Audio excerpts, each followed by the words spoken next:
It's the Mixed Martial Arts Hour with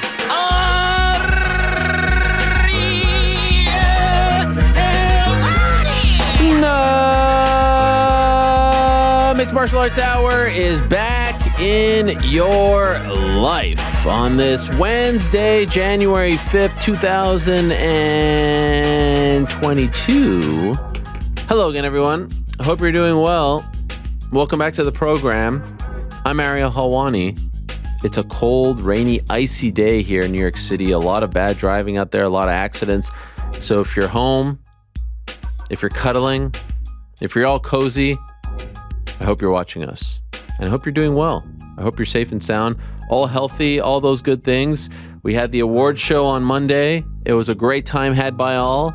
Thank you very much, New York Rick. Nowhere to be found, of course, on this Wednesday. Thank you very much, GC. Back in the saddle over there in the control room. And now we are back to our regular show. No more tuxedos or reminiscing. It's time to move on with things. No more Happy New Year's. No more none of that. All right? It's January 5th. Time to move on. Okay? We're in the swing of things now. 2022 well underway. 5 days in. My cutoff, 3 days. And I'm not trying to steal a Curb Your Enthusiasm bit here. 3 days. We're done with the Happy New Year's. All right? We're moving on. We've got a lot to get to, a lot to focus on, and I love this show. I love this lineup. A nice little 4-pack of guests later on in the program. We're going to be joined by the GOAT, Artem Lobov. I've been trying to get Artem Lobov on this program for quite some time, ever since he announced his retirement back in early August. So this was even before we relaunched the show. He's coming on to talk about a few things today. I'm looking forward to catching up with Artem, one of my favorite guests in the history of this program. Tommy Fury is going to join us at 2 o'clock to talk about, obviously, the whole Jake Paul thing, what happened, the injury, how he's feeling, all that and more, where he goes from here. He was just in New York, just flew back home to the UK, feeling pretty good, I'm told.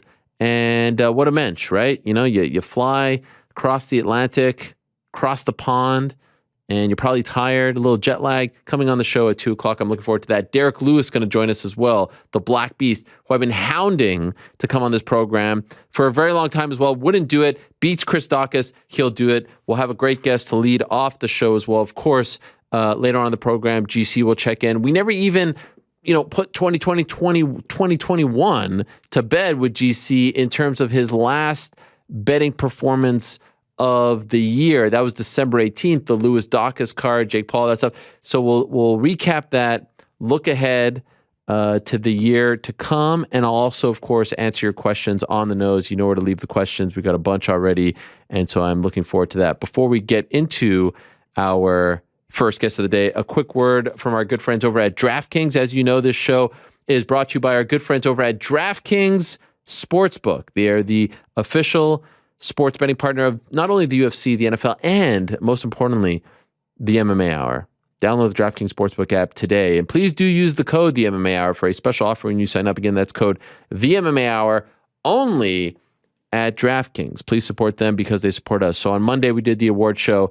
I was teasing the guests. I said we talked about one of our guests on the award show. We talked about Lewis. We also talked about our first guest, who I thought had an amazing 2021 campaign, went 3-0, 3 finishes, 3 quick finishes, and not only that, has this amazing following. And in the world of Reebok and in the world of the Apex and everyone looking the same and feeling the same, this man has done an amazing job of breaking through. In fact, he's on a 4-fight winning streak dating back to the end of 2020. And I think he's one of the most improved fighters in the UFC. It's always great to catch up with Tai Tuivasa, a.k.a. Bam Bam, and he's kind enough to join us right now, leading off the program from Dubai. There he is. What's up? What's up, Bam Bam? How are you? Use? Uso? Us? How do you say it? Use? Good, Us. Uso. I'm not that cool. You're way cooler than I am. It's great to talk to you. It took me like 4 days to find you, to locate you after the win in December, because I think you just fell off the grid there, celebrating in Las Vegas. I'm not the best person to try and reach after a fight, I don't reckon. What does it look like? Probably for a few months. Well, here we are, almost a month later. Can you tell us, what do those 24, 48 hours look like after a win like that in Las Vegas for you? It's all blurry to me. do you even go to bed? I don't think. Yeah, I don't know. I think I blacked out maybe for a little bit there, but then once you wake up, you get back on the horse and you keep going. That's right. That's right. Well, congratulations on the win. You're actually in Dubai right now, right? Yeah. Back in Dubai. So is this your home now? I think it's my second home now. Yeah, that's for sure. It's Dubai's a great country, but it's very lenient on all this COVID, right? Kind of whatever's going on. You know what I mean? So yeah. It's good for me. I get to train. I get to go to the pub and all that. But Australia's opening up now, so I think I'm probably going to go home soon. So crazy story with Novak Djokovic. You reading about this right now in Australia, going on as we speak? I'm not going to lie, Ari. I don't watch any news. I don't watch TV. Good. Well, he's playing in the Australian Open, and I guess he got an exemption. And now they're like questioning him, and he's in like a room at the airport right now, going on as we speak. And he has no phone, and they're questioning his exemption. And you know who Novak Djokovic is, right? He's like one of the biggest tennis stars. Yeah, the tennis player. Yeah, so he's over there in Melbourne or Sydney. Is he Sydney? Where's the Australian Open? Probably Melbourne. Yeah, Melbourne. Right. Yeah, so it's just a crazy thing going on as we speak. So I hear you on that. So, but your son isn't there, right? My son just went back. So he was here in Dubai, and now he's just gone back. He starts school soon. So that's kind of the bigger reason why I want to go back home. I want to, send him off to school and do the whole daddy thing, you know what I mean? Of course. Well, because I saw you posted a video in the midst of camp before the November fight that never came to fruition. You seem very homesick. It's tough to be a dad and be so far away from your son, right? Of course, but I'm always homesick. I love my hood. I love my area. I'm a big representative of that, but I got to work. Like a lot of Australian fighters, went through ups and downs, and I kind of saw it the year before. You know what I mean? It kind of stuffed me up the year before, so I just didn't want to take that risk. I had big plans in mind for 2021, and luckily I did what I thought I was going to do. So when did you make the move to go train in Dubai? I've been here for a year now. Okay. Pretty much a year, yeah. So you pretty much felt I come just before New Year's last year. Okay. And you pretty much felt like you won't be able to progress in your career given what's going on. You need to get out. You need to find somewhere else to train. Well, everyone was in lockdown. There was no gyms open. I trained in the car park for the last bit of Greg Hardy's fight, you know what I mean? And I just thought, I need to be able to do better than this before I can go on. And then I had Sean Sullivan over here in Dubai, and they had a good team. So thought it was good to go here, and my best mate come over here. So, everything kind of went that way. And then I didn't have I wanted to go to America, but I couldn't go for my last camp because I didn't get my visa in time. Yeah. I remember talking to you right before the pandemic, and you were going to AKA, and of course you were there right when everything hit. You bought 10 pounds of corned beef with Daniel Cormier, right? Everyone's buying masks. He talked shit of me. I think he wanted to eat half the corned beef himself. He's carrying on. Everyone's freaking out. Everyone's buying masks and sanitizer, and you're buying corned beef. Fuck the mask and sanitizer. I want the food. If I'm going to die of something, it better be of starvation. Don't worry about all that. Oh my God. It's one of my favorite stories. But so I was going to ask, did you consider going, because I feel like you never really got to live, the AK life over there because of everything that happened. Are you considering going back at some point, or do you feel like you've got something special going on here? Oh no, I'm definitely going to go back to AKA. Here I've got a good support crew, good bunch of friends and good coach, Sean Sullivan. He just helps me make sure I get the job done. But to get the real, the nitty gritty work, I need the bigger people. I need the more experience. So I definitely have to go back to AKA for that and just learn the wrestling. It up, you know what I mean? Especially, I enjoy wrestling now, and I really think I'm getting better at it. So. Not that I'm going to go out and shoot on anyone, but, I want to get good at it to the point where if that does come the point, I'm ready to roll. I remember, I think actually the last time, you've become such a big star now. You're hanging out with all these famous people. It's hard to get in touch with you. But I think the last time Nelk boys, Elk boys, I don't know who you're hanging out with. You're so famous now. I mean, golly, I see those diamonds in your ears over there. I mean, you're big time now, Oos. I mean, come on, look at that. You're big time. Oh, they're fake. They're fake. Everything's fake. You know that. But I actually, the last time I think we spoke was right before the Stefan Struve fight. And you were that's the kind. See, I come to people when they're on losing streaks. I'm there. I don't jump off the bandwagon. You know what I mean? I just want to let you know I'm loyal like that. But so can you go back and because we were talking about your confidence and how you're feeling and if you felt like you were fighting for your career and all that. Now that you're safely away from that time, right? You're on this amazing winning streak. How were you feeling going into that? That was the fight that turned things around for you, right? Now you've got 4 finishes in a row. Were you starting to worry about your career and your future in the UFC? I've never really worried. I think I said it as well. I'm not worried about my confidence. My confidence has always been, I'm a fighter. So I believe deep down inside, I'll fight. If my back's against the wall, I'll fight. It doesn't matter who it is or where it is. But I think it was more my head wasn't in it. You know what I mean? And when you get to a certain kind of level, I kind of rushed it and I was all over the place. I went from fighting in little Australian shows to mainlining cards and this and that, you know what I mean? And it was just, I probably got a bit mixed up, I probably got a bit caught up, and then I just had to fix a few things, and I had to really figure out what I wanted to do with myself, and I really think that I enjoy this fighting style. I've always loved fighting. I just love punching people and getting punched and the blood. I love it all, you know what I mean? But to become a proper professional, I think I needed to just fix a few things, you know what I mean? I haven't changed myself that much, but just a few other things on the side that I had to fix up. Dare I ask, what are those things? What does a professional need to fix up to get on track?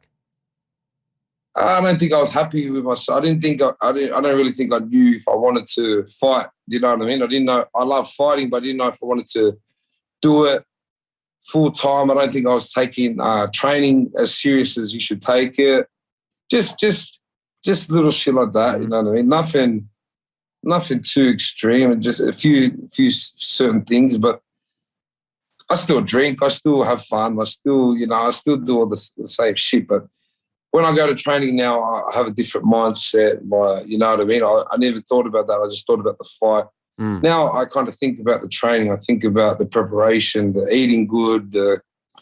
I don't know, whatever it takes to be a professional. I'm only learning. So, Someone help you? Stuff. Someone help you get on that track?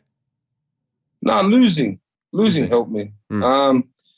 Being punched and being defeated in front of your family, in front of your friends, not just also the world. Yeah. You know what I mean? But that shit means a lot to me. You know what I mean? My mum's got to see me sitting there with blood over my face and that. You know what I mean? I don't want to.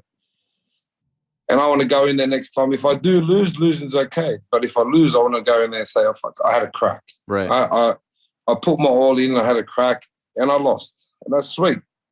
But I know I had more and I've still got more to give. And I think that I'm just getting started in this game. You know what I mean? I'm still one of the youngest. Why do you think people love you so much? Like you really have connected with people. You've become a true fan favorite. It's hard to break through in this day and age with all the fights and all the fighters. You have done that. Why do you think that you're able to do that? But I'm just real. I'm from where I'm from. I still go back to where I'm from the hood, and my family still live there. I just can't change. No amount of money or no matter, you know what I mean?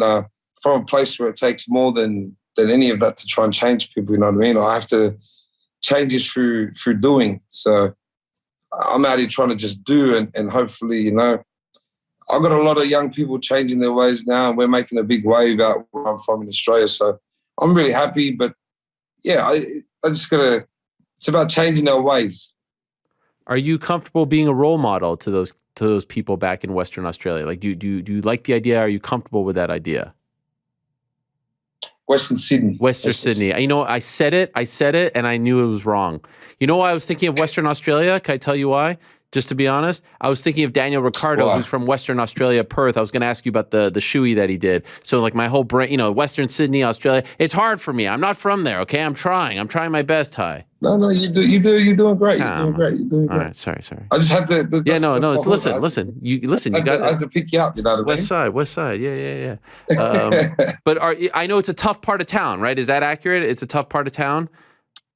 Yeah. I would imagine you're a role model to a lot of the people there. You are the symbol of someone who got out and is doing good and is successful. Are you comfortable with that? Yeah, I'm very comfortable. But the other thing that I make clear to, especially a lot of the young people where I'm from, is I didn't change and become a scientist. I get locked in a cage and I punch someone's head in for a living.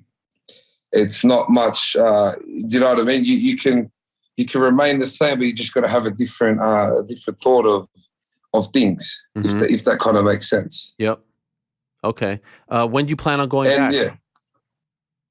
Well, my son starts school in the start of February, so I want to be back before then. I've just got a few things I have to finish off here in Dubai. Dubai is a great country, and there's a lot of it's a lot of opportunity here. So I definitely want to be back and forth from here in Australia. Now, you know I love you, but I want to call BS on something, okay? I'm calling BS. You have made the shoey famous worldwide. You're the guy. People think of you. But now I feel like it's getting corporatized. Now it's like the guy's not really wearing the shoe. They're like marketing the drink. I don't even know if it's real beer. Like, what is going on? Like that last one. That was like a brand new shoe. You know, it has to be worn in. What do you mean by last one? The last one. Which one? The one in December. The last one. That was like a whole thing with those guys. Steve? Yeah. It was the same shoe I did the same fight, my same fight before. Yeah, same shoe, but it looked brand new. It looked like it hadn't been worn. No, it had toe jams all in it. I could sniff it. What was the drink? Was it actual beer? Actually, that wasn't beer. It's Happy Dad. It was It was a sponsor. Well, I'm trying to get my beer in there soon. Drink West is gonna make an appearance soon. Don't worry about that. Okay, what's your beer? We're making Drink West. That's a beer? Yeah. I made my own beer about a year ago. Me and Tyson Pedro, actually. Sick. Yeah. So we got our own beer. We sell it in the area where we're from and out in Western Sydney. We've been sold out a few times, but we got bigger plans ahead. So that's what I need to go home for as well. I need to. I've got a big year planned and stuff as well. So you've had that beer for a year. How come they're not throwing you that beer? Like, I mean, that's like the perfect marketing tool. Ariel, we're getting there, man. Okay, I'm sorry. I saw some. Come on, Us. You're running. You're attacking me. Yeah, I'm not attacking. I saw something on your Instagram. What is this thing that you have here? You're doing it on the balcony. You're drinking. It looks like a shoe, but there's like a funnel. What? No, I saw it. What? You're not gonna believe it. Yeah. I was going to do this interview at home, but I was at the pub, so we had to come back to my uncle's house, and I don't have it. And we're showing it right now. We're showing the clip. Oh, you're showing it? We're showing. Play it again for me, guys, if you don't mind. What is that thing that you invented this? That's the shoey Vasa. It's a little drinking device I've come up with, and it'll be on sale soon. It looks incredible. That thing. You came up with that? Yeah. Well, the thing is, right, a lot of people don't want to do shoes out of dirty shoes, and they think it's there's a bit of a barrier there. Sure. I mean, so I wanted to make the shoey available for everyone, for grandmas, for mums, aunties, you know what I mean? So this here, you just put your beer can or your beer bottle in the end, you got the funnel, it's like a beer bong, and just I love it. Crack away. Is this available yet or not yet? It's not available yet, but follow my Shoey Vasa page and it'll be out soon. It looked nice on this set. I'll tell you that much. Dubai's not a bad city to have in the background. You know what I mean? No, I mean my set. My set here. No, it looked like. Yeah. Well, I'm sending you one. Cool. Once they land, I'm sending you one straight away. Now, again, is that in the spirit of the shoey? If it's not an actual shoe, like it looks like a shoe, but it's not one that you're wearing. I just want to know. I'm new to this. I didn't want to copy another shoe that I like because I didn't want to get in trouble by any. Yeah. I'm just trying to be smart. Yeah. You know what I mean? You make me feel No. like, come on. I'm half drunk and you're already trying to make me feel, you know what I mean? Dumber than I am, you know what I mean? But did you see Ricardo do it when he won the race a couple months ago? And if so, what do you think of his form? Good form, right? Hey, he's done it for a long time. He's very famous on that side of the racing stuff. He's done it forever. He's a pro, you know what I mean? Yeah. Legend. Big MMA fan. He's up there. Yeah, he is. I messaged him on Instagram. We talk. Yeah, he's a legend. By the way, I don't know if you saw this, but when you did it in December, I tagged Stone Cold Steve Austin because it's very Stone Cold like what you did, and then he gave you the A+. You see that? You see me bringing you to Stone Cold? That was you. That was me. You. I did it. I made it happen. Come on. How cool was that? Go away. That was good, Come right? on. That must have been cool for you, right? Get the nod from Stone Cold. I grew up watching him. My nana loves wrestling. She's a massive fan of wrestling. So that was really big for me. Are you channeling a little bit of him when you do that? Because the way you catch it and everything, like it feels a lot like him. Same, but different. You know, yeah. Same, but different. It's great. It's a different kind of. Obviously, there's a thrill of the fight. And then there's a different thrill when I jump on that cage and you hear the roar of people. It's like, I love it. It's so good to have the crowd back as well. So I wanted to ask you, obviously, the natural question: who's next? Who you want next? Blah blah blah. But then I saw you you posted something on your Instagram, but I recognize the body. That looks familiar to me. That looks like a guy that resides in Gilroy, California. I've seen that body before. Who's the face? Who's the face over there? He's that guy that does all those bloody videos. Which guy? I don't even know his name, but I just want to fight the guy. He makes me angry. The guy? Which guy? Which guy? The guy that makes people go in circles when they're attacking him. I don't know. He just the police officer guy? That's the police with the gun? Yes, him. I want to fight him. Why do you want to fight that guy?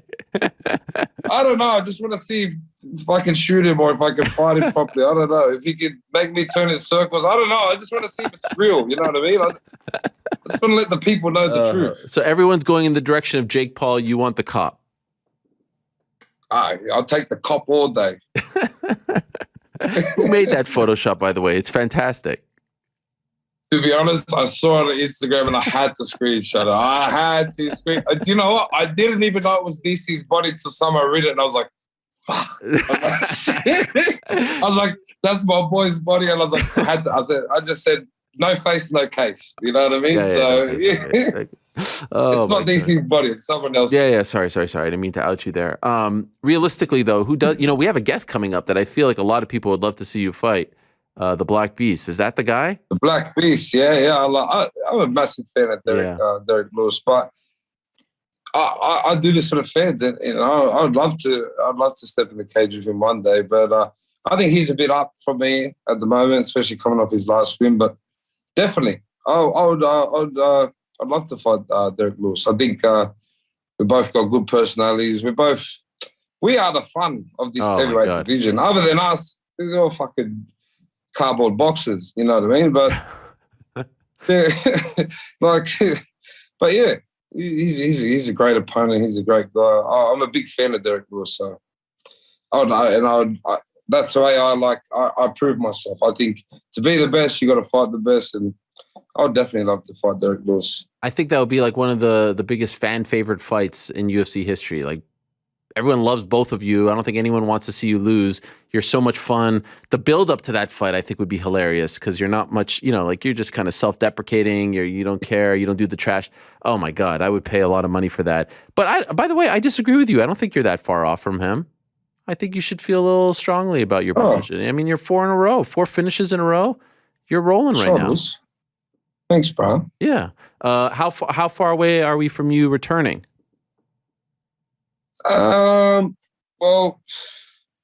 not in the next couple of weeks. That's for sure. No, I know that, but like, are we thinking March, April? Are we thinking later than that? Yeah, March, April. They've my managers hit me with a couple names. One name anyway, but I'm a yes man, Ariel, and I've said it before, as long as I try and increase my contract and my pay, I do this to support my family and give my son a better life. But we're definitely looking at the top 6 and up. So, and I said I'm going to come for everyone this year. So, and I'm going to stick by it. Wait, so you already said yes to a name? You're holding out? We didn't. There's still a date. I said yes to a name. Okay. I said yes to a name, but we haven't confirmed the date. Sure. Yes. Interesting. Okay, so you said top 6. I mean, I could kind of try to figure it out right now, but I don't know. Well, you're probably the smartest guy in this whole. No, I mean, I'm just looking. You said but Ciryl's fighting Francis, so those 2 guys are out. Definitely not Stipe because he's kind of waiting. We got Blades, we got Volkov, Rosenstrike. That's pretty much it. You said no to Lewis, not yet. Unless you're throwing me a curveball. I didn't say no to no. I never said no to anybody. No. I mean, like you just say. Hey. I mean, like you said not yet. Anybody, I know. Anybody. I mean, like Anybody. not yet. You said it seemed like you were saying not yet. Like you didn't think it would happen yet. Well, I don't think they would. If they said, "Would you fight?" Well, then I'd say yes. Yeah. By the way, do you? I think that I should fight him for more money. Don't you reckon? 1,000%. Well, I don't know what you make, but I think you should be making 500. I'm trying to work that. I'm trying to work that way. You know what I mean? I want to. You're a star. I'll win this next fight. I'll go for a bigger contract, and then we go on from there. This is the last one. This is my last one on this. Good man. Yeah. Good man. Oh, you're a huge star. I saw Sean O'Malley say you're his favorite fighter. Did you see that? Yeah, me and Sean always we talk, and it's good we've been fighting on the same card the last few times, and like I said, he's a showman as well, so it's good we're on the same card when we give the fans what they want. Yes, I also like the Tai and Kai show. That's a nice little storyline as well. Yes. Everyone wants to be a part of your orbit. Too. Oh yeah. Yeah. What'd you guys do? He won the bonus. I won the bonus. Right. Yada. It's good. Australia, New Zealand, we're brothers. It's good. Do you, curious, do you drink during camp? No, I don't. Wow. So when does it end? I'm a man of extremes. So if I'm training, I'm training.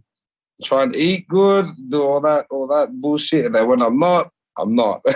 Okay. I'm at the buffet. I'm at the bar. So that whatever that drink that you have, like in the shoe, that's like your first one in months, right? When you have it on the cage. Yeah. Usually, yeah. Okay. Definitely. That's why I try to do as many as I can before I get out of there and see how pissed I could get. Sure. Of course. How many did you have on what was it, December 11th? We had a thing. I had a bit of an argument with one of the guys. He's just really pushing me out of there and just really put me off. You know what I mean? Like, I feel that the fans come to watch me knock people out and do shoeys, and I've got some guy who's not even a ref or he doesn't even work for UFC. He's fucking pushed me in the back trying to get me out of there, and I was just like, "Come on, bro. Come on, man. Yeah, chill out." Yeah, so it's like a security guy or a arena official. To be honest, I think he works for like the Las Vegas, the officials. I don't know. To be honest, I don't even know what he does. He should have just been enjoying the view. But yeah, seriously. Don't try to be a hero, bud. All right, we're coming here to watch you drink. There was one guy, I don't know if you saw it afterwards. He put it in the shoe and then he doused himself with it. Did you see that? Like he totally messed it up. He just took a shower and then I'm watching it. I'm like, this guy's gonna have to sit there for 5 hours in a beer shower. What an idiot, this guy. Hey, this is what my peoples are real. They're loyal. They're loyal. They're ride or die. You know what I mean? And that's what I like to see. If you could do a shoey with one person on the planet, famous person, celebrity, I don't care who it is. Who's that person? Leonardo DiCaprio. I love him. That's your guy. That's my guy. Why him? I love him. Oh, he does. I love how I love his movies. I just think he's just a shit. I'd love to go out with him. I'd love to hang out with him. Oh my God. What a life that man has lived. By the way, I think he's a big UFC fan. Like I recall him being at some fights in the past. So I feel like this can happen. Let me call Dana right now and set hit it me up. I'm going to call Dana now and set it up. Why? Well, you set me and Steve Austin up. Set it up. I'm not. No, it's on. I'm the You're matchmaker. on. What do you think of this, by the way, Ty? I want to show you something before I let you go. What do you think of this little bad boy right here? Talking about Western Australia. What do you think of that? What do you think of that? AFL jersey. Yeah, you like that? Yeah. You know who this is? It's Aboriginal colours, but I don't know what team it is because I'm from New South Wales. AFL is not too big. I thought everyone watches it. Nah, I can't say that. Oh, it's a different league? I can't say I've ever watched a full game of AFL. Really? So what do you watch? Yeah, I've never. What do you watch? Pornhub. Stop. I mean, what? What? No. No, you asked me. I didn't know. I thought it was like a different league. Is there a different league?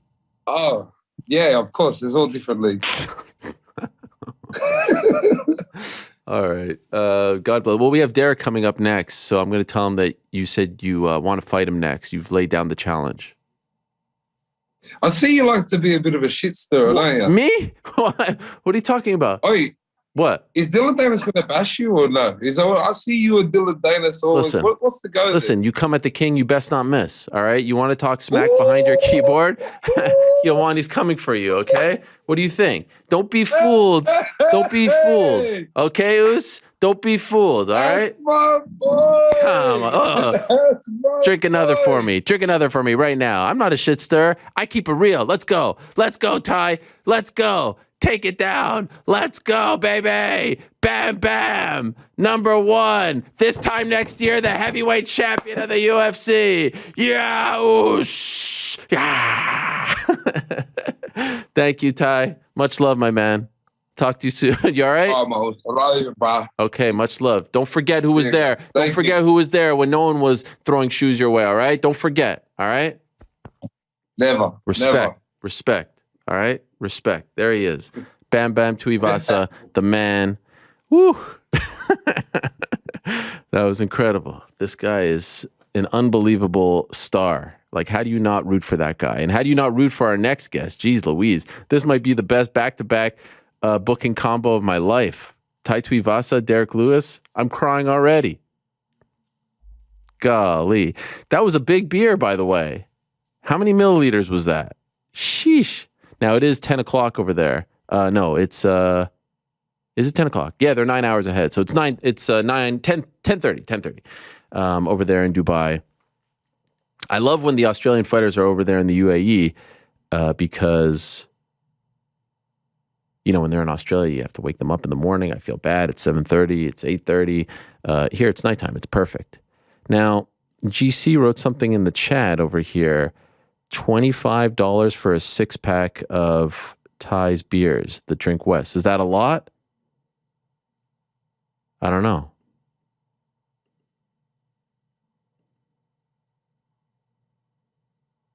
Is that I don't know. Is that a lot? I don't know. $25 for a 6-pack? Yeah, is that a lot? I feel like that's kind of high. I'm not a big 6-pack guy. That's a lot? You're saying that's pricey? Like you could get a 6-pack of like Bud Light. Obviously, that's not the quality of Ty's beer, but you could get a 6-pack of Bud Light for like $7.99. Oh, wow. Damn. Okay. Wow. Is Australian dollars? Could it be Australian dollars? Is that a thing? Maybe. I don't know what their currency is. Maybe.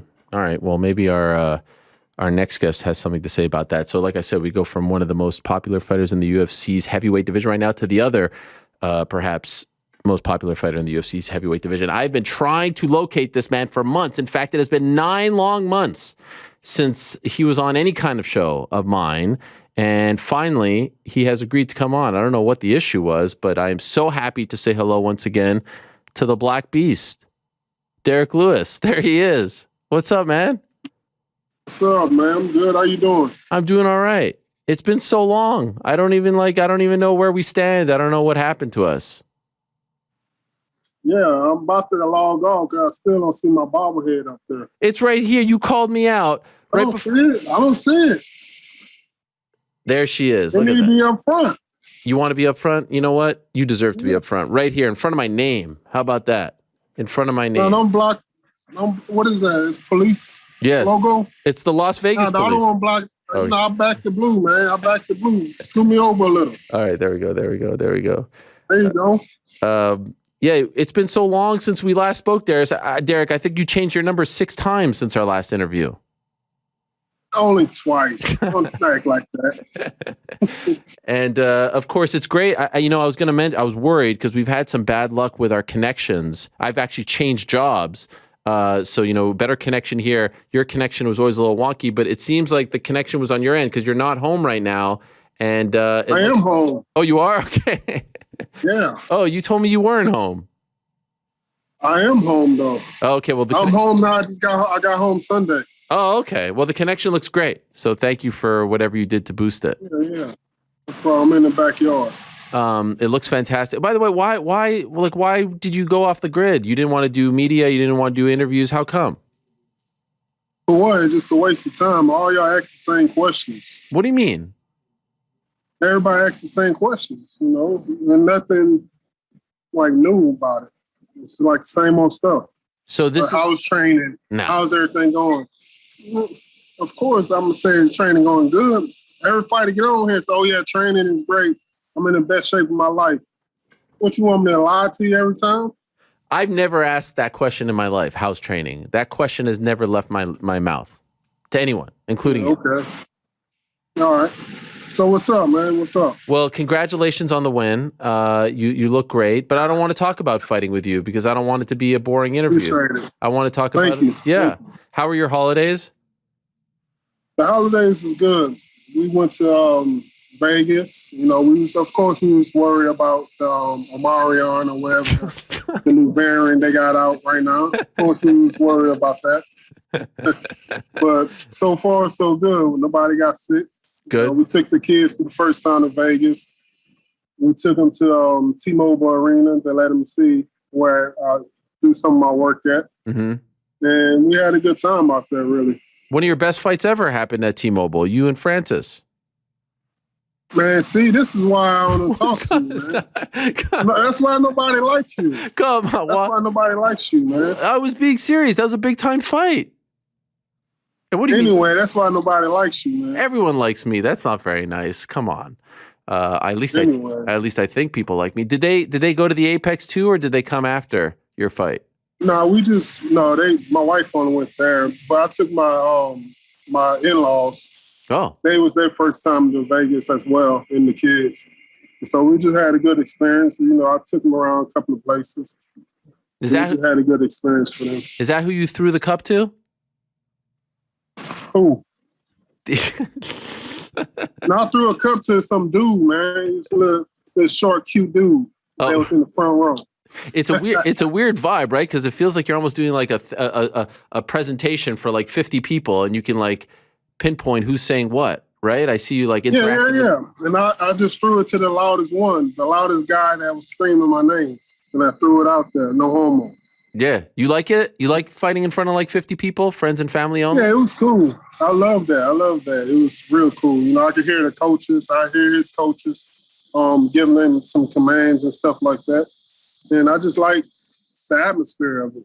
It was just perfect. For the last couple of years, I was calling you Bougie Beast, and you didn't really love the name. But then I see on your Instagram, you're getting your nails did, you're getting your feet massaged. You are official Bougie Beast at this point, correct? Yes, you agree to this? Yeah, that's fine. Beauty and the Beast, all in one. That's right. That's fine with me. How often do you do this? Every other week. Nice. You gotta keep my feet soft, man. Yeah. Is that the one that your wife owns? No, it's not the one she owns. Why don't you go to the one your wife owns? Because she got hers done as well. Okay, so you want to go somewhere separate? Yeah, we don't serve alcohol. That place serves alcohol. Oh, wow. So you're drinking, you're relaxing. It's a whole big thing. Yeah. I like it. Yes.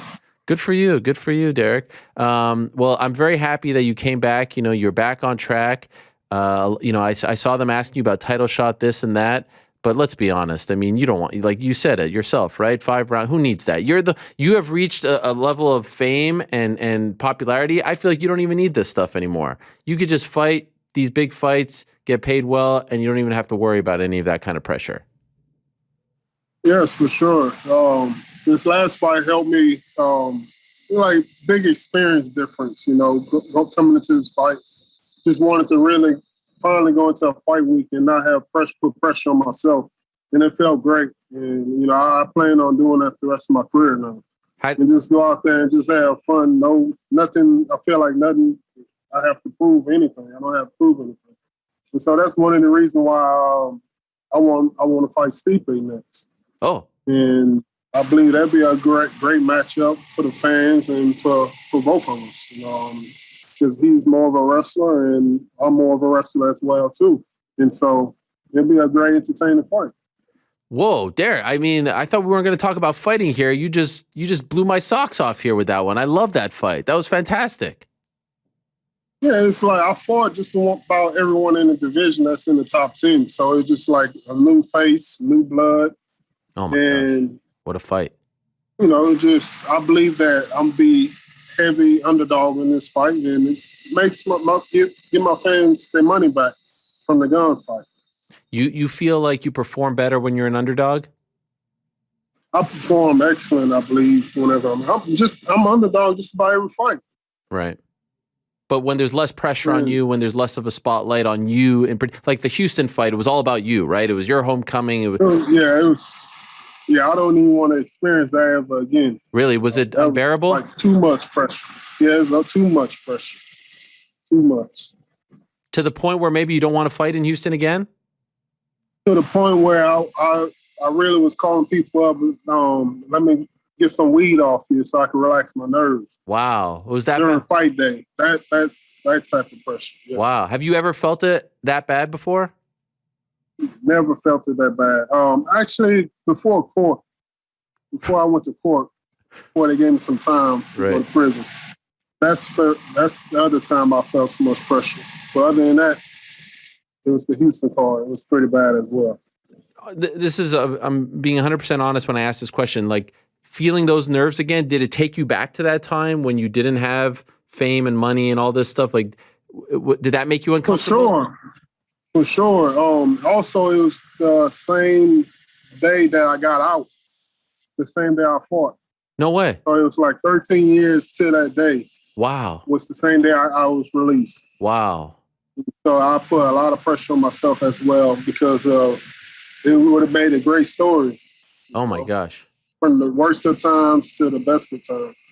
And so how do you, like you say now, you don't want to do that again and you're going to do, like, how do you actually do that? Is it talking to someone?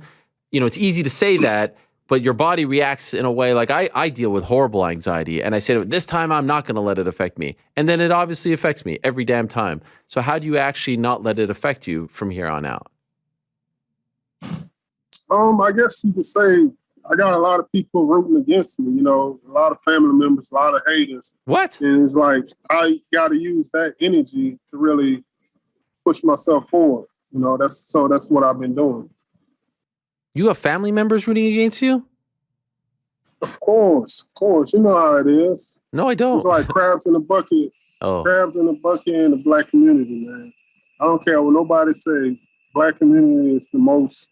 We don't support each other like especially like the Latino community. The Latino community, everybody come out and support you no matter what. Right. Black community, they really don't want to see you doing good. It's like a few of them, but most of them, you know what it is. There's a lot of jealousy in Black community. Yeah. And so, I mean, that could be something that could fuel you. Obviously, you know, it's disheartening because you'd like to get the support and the respect and the love from your community. So I can understand that. What was it like after that fight for you, knowing that, you know, the pressure and all of that? Like you could have performed better. You know that. Everyone knows that. And it was such a great story. How did you handle it? Yeah, after that, I really didn't even have to change my number because nobody was calling my phone or hitting me up to go hang out and this and that. It's like, damn, you know, as soon as I win, everybody and their mama and daddy and uncle, cousin, everybody calling me then. But whenever I lose, nobody want to talk to me. Nobody want to be around me and stuff like that. That's fine with me. Not me, though. But, I reached out. I know what it is. I reached out. Yeah, I know. I'm just saying. That's different. Oh, I'm a real one, right? That's what you mean. Nah, you just trying to come back into the spotlight. That's all it was. You just bounced around to jobs You don't know if you was coming back to ESPN or what you was going to do. Right. So did you just lay low or what? Did you go back to the gym right away? I lay low. Continue doing what I was doing. I grew my fleet of hot shot and just try to open up more businesses. And also I want to do like a clothing line store as well, and like sell vintage clothing and stuff like that. So I like it. We'll see how that goes. What did you say? Your fleet of hasha? Yeah, like more vehicles and like trucks. Oh. How do you spell that, hasha? Hot shot. H-O-T. Oh, hot shot. Yes. Oh, I was thinking hasha for some reason. I'm not good with the cars and all that. I'm not really that smart I'm not really that smart, period. I don't know if you know this. It's like a company. Like all you do is you tow material to another business or to someone else that need that material. That's all it is. It's transporting. Okay. Like a transporting company. Yeah. Did you want some time off afterwards? No. Like after that loss, I wanted to get right back in there right away. Just try to get the taste out of my mouth, and that's the reason why I came out the way I did this last fight, and just wanted to get in there and just change the game a little bit. Mm-hmm. And that mosquitoes over there in Houston? Is it bad? Of course, it's the season. Oh man, we don't have that here. Here it's ice and snow and rain. It's horrible. And so you starched Chris Daukaus. A lot of people were picking against you in that fight, saying, "Oh, it's his time. He's on a roll and all that stuff." It's like, come on, Black Beast, man. You always win those fights. The ones that people are saying, you've been in that spot 100 times. I don't understand how I'm always the underdog and people always rooting against me. I don't understand that. But considering that, I don't understand. Considering how the fight in August went, would you say that was one of the fights that you felt, like really good about afterwards? Like it was like a weight lifted off your shoulders?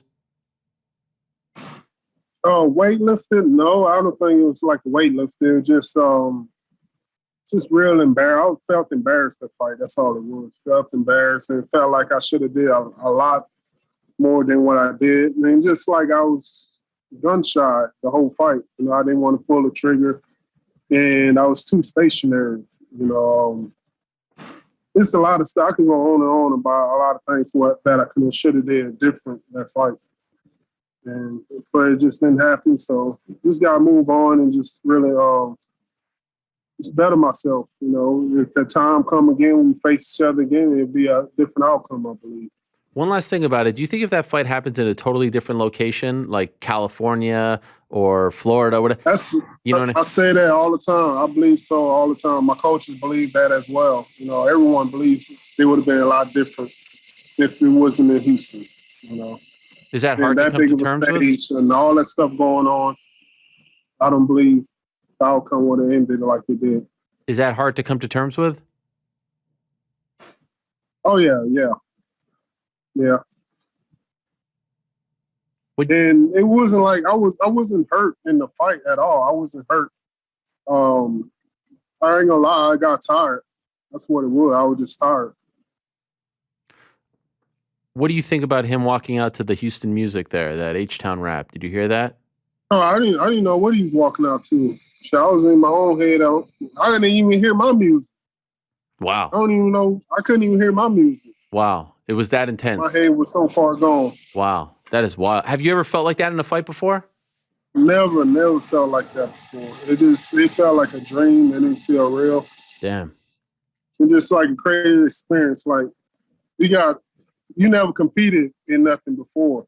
Who, me? I'm pretty sure just the look of you. Yeah, probably playing some cards, some pity pat or something like that.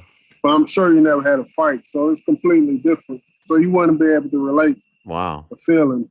Okay. Like walking out there and everybody saying your name and stuff like that, and in your city, and all the history you had going on that day, you wouldn't understand. No, I mean, I feel like I kind of understand. I mean, I've never been in a fight. I've competed, in sports and athletics, but obviously never on the level that you are. So that's why I have the utmost respect.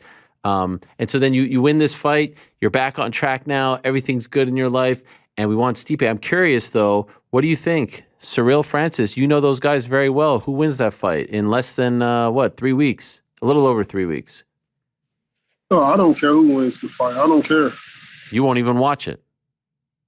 I probably won't watch it. You can't be bothered. I'm not. I don't care who wins the fight, Eric. No, I'm just saying. I was just curious because you know them very well, you know? Yeah, I don't know them like that, but I don't care who wins the fight. I don't care. I saw you were talking about my athlete. Oh, you still there? No.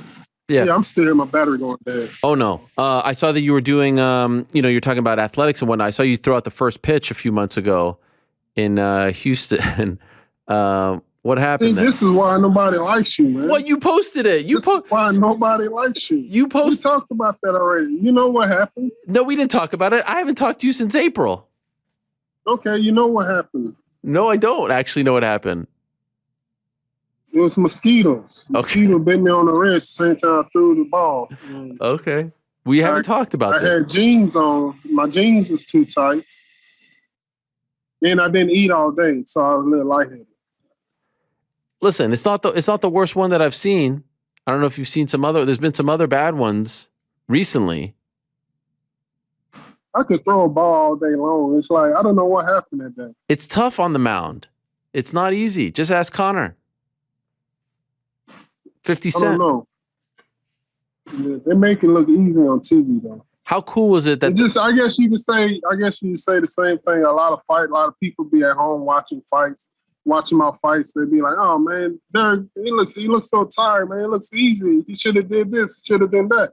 Yeah. I guess it's the same thing. You know, baseball players throw the ball from the mound, make it look all easy. You know, I get up there, don't have no experience, and thinking it's going to be easy, and it's not. You had the right idea because I saw like at the beginning you tried to do it like 5 feet out, and then I think they told you to move back. I went back. I should have just stayed 5 feet. Yeah, I agree. But I mean, how about the mascot holding up the "He's okay" sign? I mean, you've gone like that's a cool nod from the mascot to have that ready for you. Who came up with "He's okay"? Like, how did you come up with that? I did because my posts, every time I post something, they were flagging it because they think everybody dies because I post somebody bumping their elbow or bumping their head or something, just a little bump. Yeah. And they thinking they died from that. So I just say, "Oh, he's okay, she's okay." And so I'm making hats now. Are you? Hats going to come up pretty soon. Yeah. Sick. Where can people get them? There'll be a link in my bio. Okay. You got like a whole business now. Yeah. Gotta have something going on, man. And gotta have something outside of fighting after whenever everything's said and done. Gotta plan for the future. How much longer you want to do this? It doesn't. I don't have a time on it. I don't have a time frame. Okay. It's just whenever I can't make weight anymore. Whenever I don't feel like cutting weight, maybe something like that. I don't know. Did you see Justin Tafa on the same card as you? He missed weight. Yeah, I don't see how somebody like his size will miss weight. It seems like he carry a lot of water. Right. That's already, you know. So I don't know. By the way, it's more. I believe cutting away is more a mental thing than anything. Really? Yeah. I mean, you still have to go through the whole process of cutting the weight, but yes, mentally, it's probably. Once it gets a pound away, 2 pounds away, it's all mental after that. I'm sure it's tough, but it's all mental after that. It's how bad you want it. Where do you find the videos? I don't know. Just around town? Dark web. Yeah, whatever. I saw the one, I love the one where the cop pulled you over, but you only got a warning. What was it for? Yeah. He was saying it was speeding at first. And I said I wasn't speeding. The car just sounded like I'm speeding, but I'm not. Wow. He said why I was making so much loud noise whenever you took off. I said it's a Aventador. They do that. And he said no, they don't sound like that. That's too loud. I said it's not factory exhaust. Damn. And so he's trying to say, okay, it's for the license plate. You gotta have a license plate on the front. And I said, yeah, I know. That's my bad. I get one on there. And so he just gave me a warning. So it actually worked. Yeah, it actually worked. But Chris Daukaus, it didn't work for him. Yeah, I know he sent that guy out there for me. I know he sent that guy out there for me. It was right after. Me. I'm telling him I support police. We need police. I know. You know, it's a few bad guys out there, you know, but most of them are pretty good. They're down to earth. You know, I need them. I need security all the time. You know, I need them. You need them. Yeah. Now you live like in a golf gated community type thing, right? I'm not going to say all that. I'm not going to tell you where I live at. You know, but no, I'm saying life is good. Life is good. I'm happy for you. I remember life is good. You know, it's not all about because I live in a nice house and all that. I don't mean life is good, but life is good though. No, I love it. I see the love that you and your wife have. I see the connection. You have the family. I remember when you made your UFC debut and we were learning about you, former truck driver, your time in prison, George Foreman. I mean, you have come a long way, my friend. You're the American dream. You're living it. You're in the embodiment of it. Yeah, I believe so. You know, I thank God for that. You know, it's a lot of humbling experience. You know, I didn't have really no help but my wife and a few family members that really got me to this far, and my coaches. I owe all of that to them. You know, for really helping me stay on the right path. Do you ever ask yourself, why me? Why am I the one that got lucky and got all this? I don't think it's luck. I just think it's God's plan. You know, it's whatever God, He put me on this earth to really go through all the stuff that I went through and to really help someone else that's probably going through that same situation or some worse situation than I went through, and try to let them know it's always light at the end of the tunnel. You know, you don't have to stay in your bad position just because you dealt a bad card. There's always a way out of any kind of situation you go through. Do a lot of people reach out to you who are in those positions? Well, I change my number all the time, so they probably have, and I didn't respond quick enough or whatever. Yeah, I know. And they turned into one of the Eminem stand songs on me. I had a couple of fans like that before. Really? Like they wanted me to send them an autograph or something like that, send them a picture for their kid. And I said, okay, I will, no problem. And they don't even give me a week. Oh my. They keep asking me that, then they end up, oh man, F you, hope you get knocked out in your next fight. Yeah. Come on, it get crazy, man. It get crazy. Yeah, I mean, I don't blame you. That's why you gotta. I looked at my my phone earlier for Derrick Lewis. I think I have like 14 different numbers from. I keep all of them. You got to do the years. Put the years on. That's what a lot of my friends do. Put 2021 Derrick, 2020, 2022. You know, it's a new year. I'm waiting until next month. Then I change my number again. I'm just impressed that I still have it after all these years, because sometimes I'm not sure how you feel about me. I was like, am I going to get the new one? Am I not going to get the new one? But it's always there. It always comes through. Yeah, I was watching a show like after my fight. I just like seen it popped up on my feed. But I already I unfollowed you on social media anyway. What? Because I didn't see my bobblehead on it. That's so I not unfollowed you. Is that true? Yeah, it's true. That hurts my feelings. But it's okay. You'll get over it. No, but I already should. Let me see here. Follow. No, I unfollowed you. Yeah, you did unfollow me. You did. Yeah. Why? It's right here. I told you it's right here. Nah, I see it. Nah, I think about it. I have a meeting with myself, and I see if I follow you back. Wow, so you were it was legit, because I was talking to your manager Lou. I was like, I feel like Derrick's mad at me. Yeah, I told him because I ain't see my barber. You have all these other people up there. Hey, on Twitter, you still follow me. Twitter, you don't really use Twitter, right? I don't even post nothing on Twitter. I don't post nothing on Facebook. I don't even control my Facebook. Some other guy do that. Oh, really? Wow. Talk about bougie. No, it's just like social media. I don't care. I rarely post anything on myself on Instagram. Mm-hmm. You never really see me post a picture, a selfie of myself or anything like that. No video or nothing. It's rare that you'll see me do that. it's rare for me to talk to someone that openly admits that they unfollowed me. So I don't know how I feel about all. I mean, I feel like I want to go back to that moment where you were like, I "Screw didn't this guy." block you. Yeah. I didn't block you. So if I block you on social media, I block you in real life too. So I wouldn't talk to you. Oh, that's true. That's true. I feel like I'm dangerously close to that. By the way, it's been a great, it's New Year and everything. Great year for Houston sports. Rockets killing it. Oh, hey. That's what I'm saying, man. This is why you on Dana White naughty list. That's why Dana White don't like you either, Listen, man. that's a badge of honor right there. Why nobody like you? Well, I like you. You still work for ESPN? No, I do not. See, that's why they got rid of you too. That was my choice. Lord, man. That was my choice, Derrick.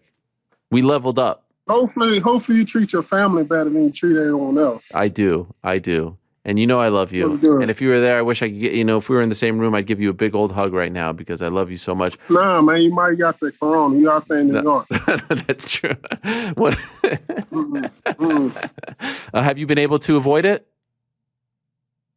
Yeah, so far so good. All my kids, my wife, we all been good. We really don't be around nobody either. Good. My coaches, they all had it. Oh. Two of my coaches had it last week. Damn. And I didn't get it yet. And I'm vaccinated. Good man. All right, so I love the Stipe thing. When do we want to come back? Before I let you go, when do we want to come back? Come back when? Come back to fighting. Like when you want to fight again? Hopefully in February or March. Oh, wow. I don't want to sit out too long. Okay, so soon. I want to get going. Yeah, soon. And we want Stipe. I love it. Yeah, if not Stipe, just somebody I haven't fought before. Tai would be a fun one. We just had him on. Would you like that? It doesn't matter. All right. He says he has a lot of respect for you. He likes you very much. He would love it out of respect. Like he thinks that you're the man. Yeah, appreciate you. Yeah. All right. Well, when I say come back, I think you may come back on the show. You're welcome anytime. No, I don't. No. Okay. As long as my bobblehead up there, it's staying right here. Come back. It's staying right here, my man. All right. I'm going to pet it for good luck. Screenshot and make sure it's in the same position. All right. Don't try to hurry and put it back on there whenever I'm about to come back on the show. No. It's staying right there. I'm taking a photo visual of it right now, making sure it's in the same spot. There it is. Shout out to MMA Bobblehead. It's one of my favorite ones. Also, by the way, just want to let you know, this is how much I like you. Got your box too here with the crown, just to let you know. Okay, so what's up? Don't ever question my loyalty. That's one of the best ones. That's one of the absolute best ones. But you just put that up there, though. No, I did not. It ain't been up there. That is not true. You and DC, my two guys, right next to each other. Much love, Derrick. Thank you for doing this. Always love talking to you. Let's not wait 9 months before we do this again, okay? Oh, we'll do 8. Okay. All right. All right. Thank you, Derrick. All the best. Thank you. There he is, Derrick Lewis, the Black Beast. What a legend. I mean, it's a lot of laughing to start the day. Hope you enjoyed all of those. I said, when you want to come back? I think he was thinking that I was telling him, to come back on the show, but I really just meant to come back and fight. What a guy.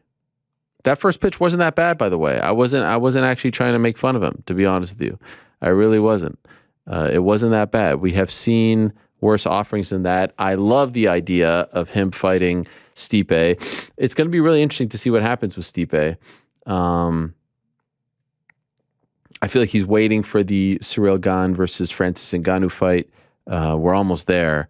And then I think he wants to see what happens. But what if they go with Gane and Ngannou winner versus John Jones? I'm looking at the newly released MMAfighting.com rankings, and Ngannou number 1, Stipe number 2, Ciryl Gane number 3, Derrick Lewis number 4. 4 versus 2. Let's go. He's fought Blades. He's 5. What do they have, Tai? 13. Bit of a jump. Tom Aspinall out there. Rosenstrike. Volkov. Of course, he fought him. Great moment. So, I would love to see it. I think Stipe's trying to. I think he might be on the sidelines for quite some time if he tries to wait for the Francis, Ciryl, John Jones situation to play out. So I would love that idea. I mean, Derrick Lewis, Stipe, that'd be a big time fight. Big time fight. Thank you to Derrick Lewis for stopping by. All right. He won on December 18th. Obviously, the other big fight that happened on that day was the Jake Paul Tyron Woodley fight. It was supposed to be Jake Paul versus Tommy Fury.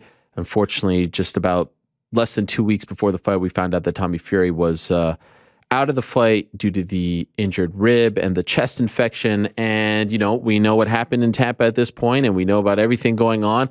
I wanted to see if we could check back in with Tommy Fury to see where he goes from here, what he thought of that fight, the injury, all that and more. And he is very kind enough to join us once again on the program. So without further ado, let us say hello now to Tommy TNT Fury, who is just off a plane, I do believe, from right here in New York, back home to the UK. So very kind of you to do this. I'm sure you're a little tired, a little jet lagged, all that stuff. Thank you for doing this, Tommy. I appreciate it.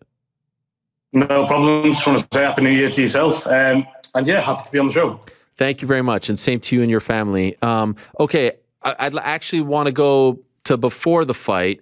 Could you tell us about the injuries that you suffered? What happened and how bad was it?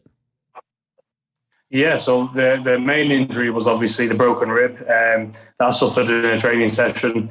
Went straight to MRI clinic, straight after, literally quit the session there and then. Jumped on the MRI scanner for about an hour and 45 minutes, I think I was underneath there. And the doctor said, as soon as I got out, he said, it doesn't take a genius to work out that you've got a broken rib here. So then obviously things started to, because I was planning to fight through the chest infection. The chest infection was terrible, like it wasn't good. It was really, harming my sessions, but I thought, no, nothing's going to pull me out of this fight. And then when I got the broken rib, that just sort of, put the ice on the cake. And my team obviously sat me down and said, listen, there's a lot of things you can fight with, but you can't fight with a broken rib. It was hard. It still is hard for me to talk about it because that night there, and it's shown when he fought, it had been such an easy night for me and my whole team because, as you can see in the build-up, we was having a lot of fun. We were supremely confident, but there's just some things you can't do and you can't fight with a broken rib, and any serious fighter will tell you that. We saw some footage, and some people tried to pin the injury to the footage of your brother Tyson, doing that exercise with the medicine ball. Is that how you injured your rib? No, I can clarify things there. That is not how the rib, was caused to break. It was caused to break by, let's just put an unlucky scenario with somebody in the gym who, shouldn't have really been there. Negligence, really, but, I'm not really going to go too far into that. It was during a sparring session, if you would want to call it that. Okay. But, it is what it is. Things happen in life, and I can't understand why. And anybody for a second who thinks that this, is all fake and bullshit, they can think again, because why on earth would I pull out of this fight? I was getting paid handsomely, and I'm used to fighting real fighters. Like, I'm only going to, for the rest of my career, I'm only going to go and fight killers, when I get to that stage. So why would I be pulling out of this? It doesn't make any sense. And for everyone who watched the first 6 rounds, didn't just watch the knockout, for everyone who watched the first 6 rounds of that fight, can understand there's no way that I would have pulled out of this fight, because that was probably the worst 6 rounds of boxing that I've ever watched. The worst 6 rounds of boxing. You were not impressed at all? No. I was struggling to watch it. I stayed up to watch it with a few friends, and it was honestly, it was appalling to watch. And even the commentators, I don't know what round it was, said, this is getting hard to watch now. And they were joking between themselves during the fight, saying, I wonder who won that round. Well, nobody threw a punch. Nobody. It looked like they were trying to shadowbox in front of each other. No one wanted to commit. No one wanted to do anything. That fight was just really about one punch. But as far as the 6 rounds go, that was the worst 6 rounds. I think he actually looked better in his first fight with Woodley, because that was appalling. It really was. He didn't throw a single shot. Like I said before, time and time again, there's no head movement. There's no thought there. He's a raw novice. And my only thing that I want to get done now is this fight to reschedule. Because when somebody gets an injury that is out of their hands and completely out of their hands in a broken rib, the first thing that I'd want to do if I'm serious about fighting and seriously think that I could have beat that guy, I would have thought, okay, no problem, you're out. When can we reschedule? I want this fight rescheduled. I don't want to prove to the world that I can beat a serious boxer, not just another MMA guy, And that's what we're trying to get on at the minute. I know he's, offering all that, these all kinds of people, but the fact of the matter is there's unfinished business here, and this fight needs to take place. Because how can he be serious about fighting if he's never fought a boxer before? How can he be serious about this? He keeps referring to the UFC. If he wants to go and fight in the UFC, don't put a pair of boxing gloves again and go and fight in the UFC. Don't call yourself a boxer if you've never even fought one. And that's just how I think. How difficult was it for you on that night to watch that, knowing that that could have been you? This would have been the biggest moment of your young career so far, the money, all that stuff. Like, as you're watching this middle of the night over there in the UK, what was going through your mind? How hard was it? Yeah, it was tough. I mean, that night and, many other nights, long to this, it's not been good mentally for me because I was watching that fight there and I was in the moment. When Woodley was walking down the ramp, I was envisioning all these things. It should have been me. If it was me in there, the fight would have gone past 4 rounds. Definitely not him, performing like that. It was tough to watch because, I was getting in. That was my time. That would have always. But things happen in life you can't control. And this is the league keep moving forward because I feel like you're never going to get on with it. So I've decided to, I faced it. I thought, you know what? It mustn't have been my time. It must not have been my time, especially with what happened. Took it on the chin and thought, right, let's move forward. It's obviously not meant to be. And it was tough. But this is a new year, new me. The recovery process is going amazing. I've got another MRI booked in for the middle of this month to see where the rib is. And once I get, confirmation that it's healing or healed or wherever I'm up to with it, then I'll return back to the gym and I'll be ready to go. And I said it on a recent interview, I'll be ready to go in March. So if Jake Paul really serious about boxing, I'm ready to go in March. What happened in December was out of my hands, but March, I'm ready. I think we're going to... the connection is kind of choppy a little bit. And so if we can hang up and reconnect, maybe sometimes that works. I want to hear everything that you're saying. And I don't want to shortchange you or the audience. So if you don't mind, if we could just hang up and reconnect, because we lost you there just a little bit in that last answer. So if we could do that, guys, that would be great. We'll reconnect here in a second with the great Tommy Fury and resume the interview. Obviously a very disappointing turn of events for him and everyone. I think everyone wanted to see that fight, and everyone wanted to see if Jake Paul could fight that, that boxer with the famous last name, and they were around the same exact. They are at the around the same exact, resume level, skill level, age. It's all very similar, and so. It's a fight that made a hell of a lot of sense. Unfortunately, less than 2 weeks before the fight, we got the word that he was forced to pull out and suffered a real injury. And I think, to his point, an absolutely insane theory that I saw, like, oh, he was scared or this, he pulled out. Like, come on. The guy was about to make the most amount of money of his entire career and fight on the biggest stage of his entire career. Like, why would you make that up? Why, it's just absolute lunacy. So I think we have Tommy back, or we're going to get to him in a matter of seconds here. I think they're trying to square things up with him. But yes, that's an absolute insane thing, especially less than 2 weeks before the fight against the biggest name, someone that everyone's talking about, everyone knows. Just insanity. Much like the people who said that the fight was fixed, the second fight, the knockout. Do we have Tommy? Tommy, you there?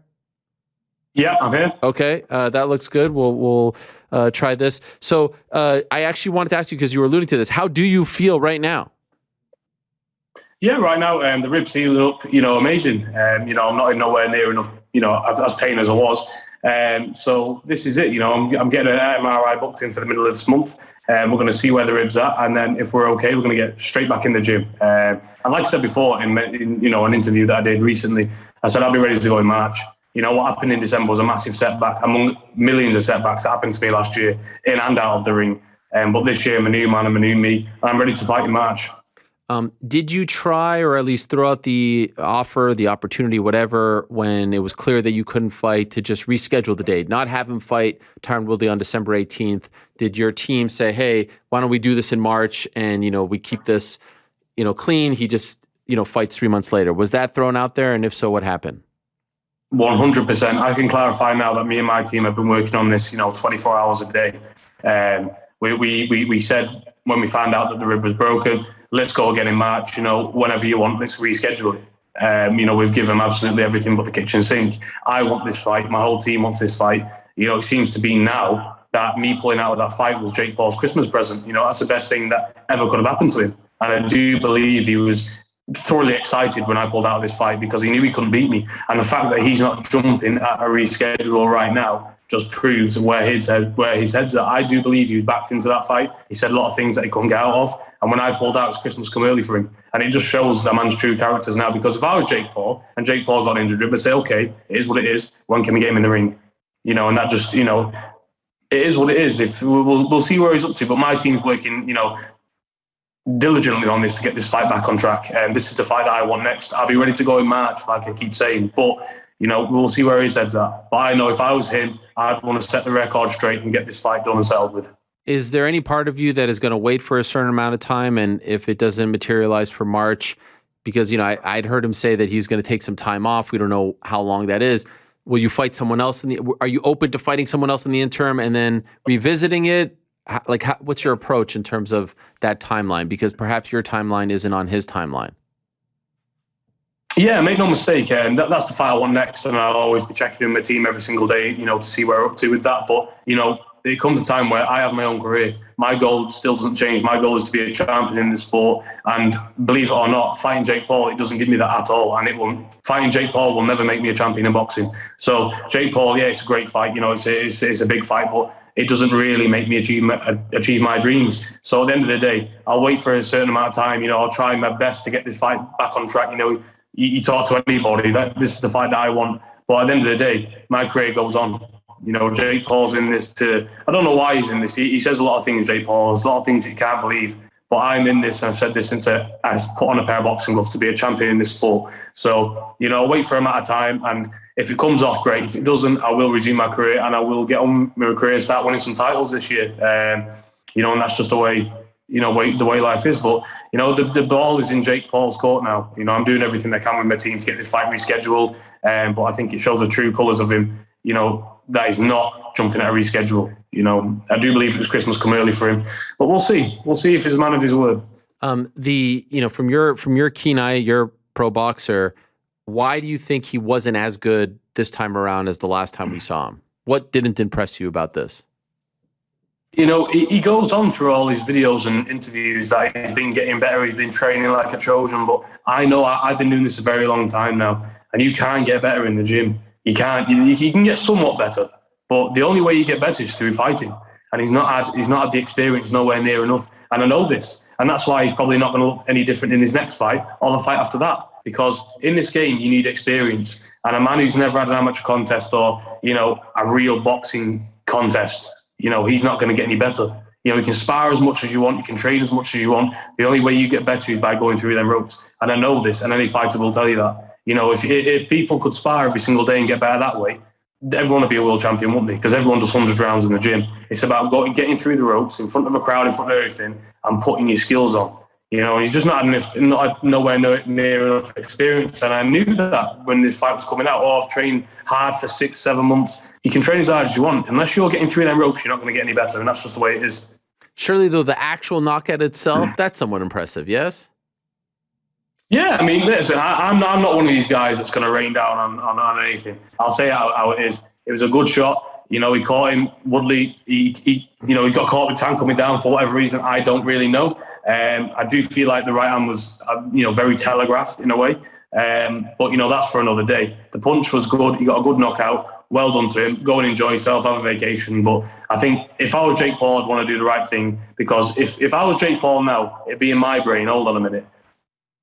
I didn't fight this fella. I was meant to fight this fella and we never fought. Could I really beat him? Can I really beat him? Do I still believe I can beat him? And I don't believe he does, because if he would, we'd have a rescheduled date already.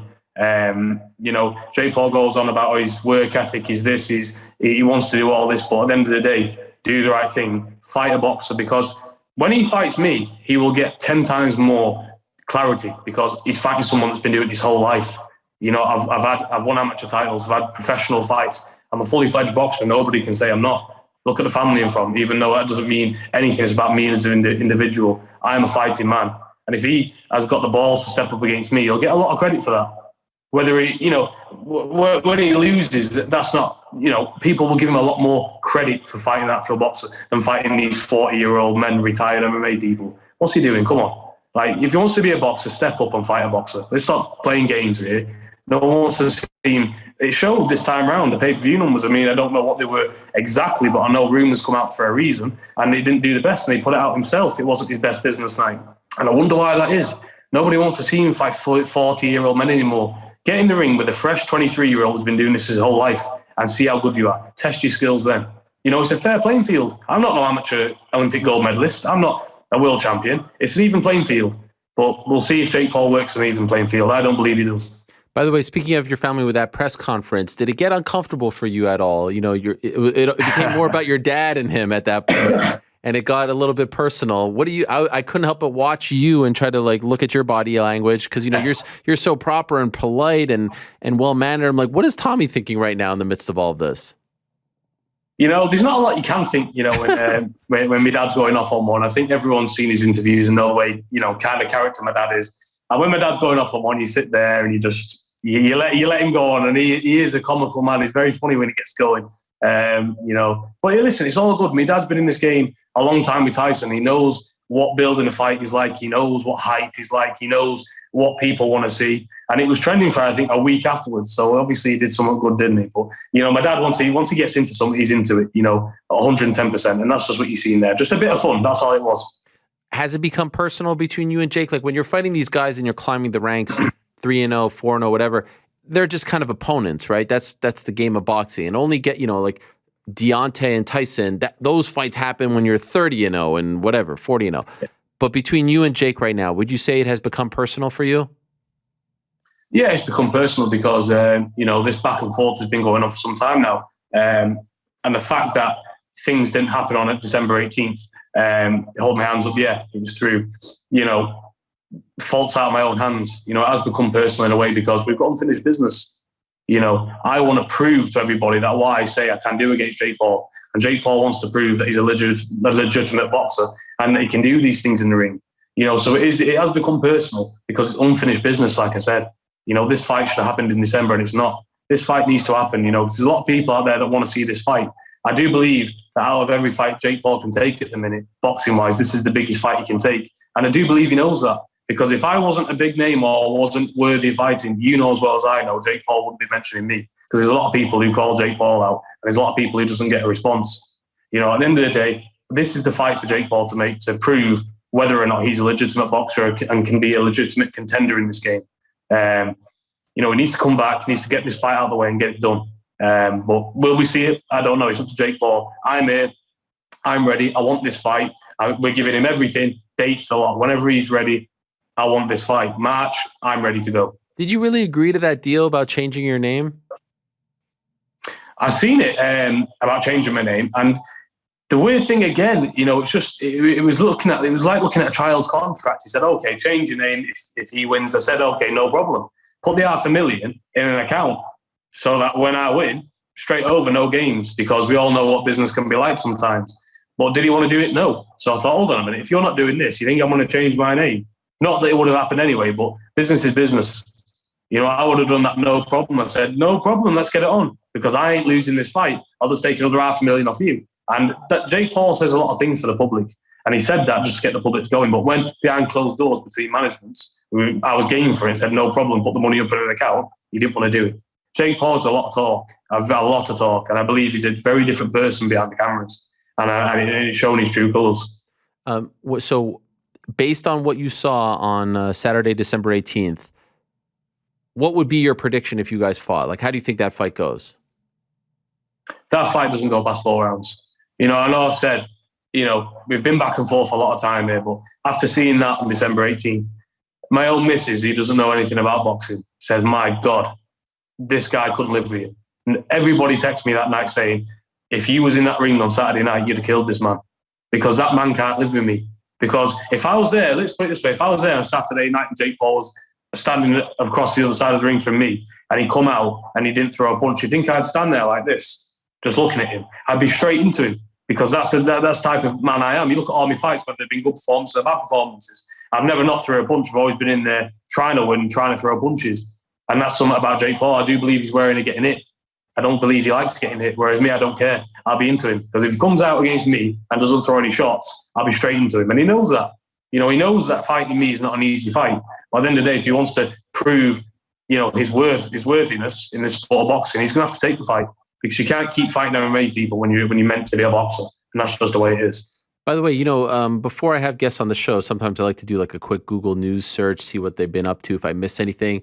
When you Google News search every article, it's like 30 articles of like, Tommy went out for a walk in the park in New York with his missus. Like, you have people following you all the time about what you're wearing. How annoying is that? Is it like you're just on vacation and I see all these news outlets in the UK talking about both of you and what you're wearing? Like, you are being watched like a hawk. I can't imagine what that is like. Is that very annoying and frustrating for you guys? I mean, it was, we got taken by surprise. Obviously, we got off the plane in New York and we come out of the airport, jumped into a car. But coming out of the airport, there was paps all in front of us, snap, snap, snap. As soon as we come out of the airport, and it was like, what? How do you even know we're at the airport? Like, we didn't put anything on. And then we got to the hotel and it was all waiting outside the hotel. Wow. But we never even said where we were staying. So I'm thinking in my mind, how do these guys know where we're at?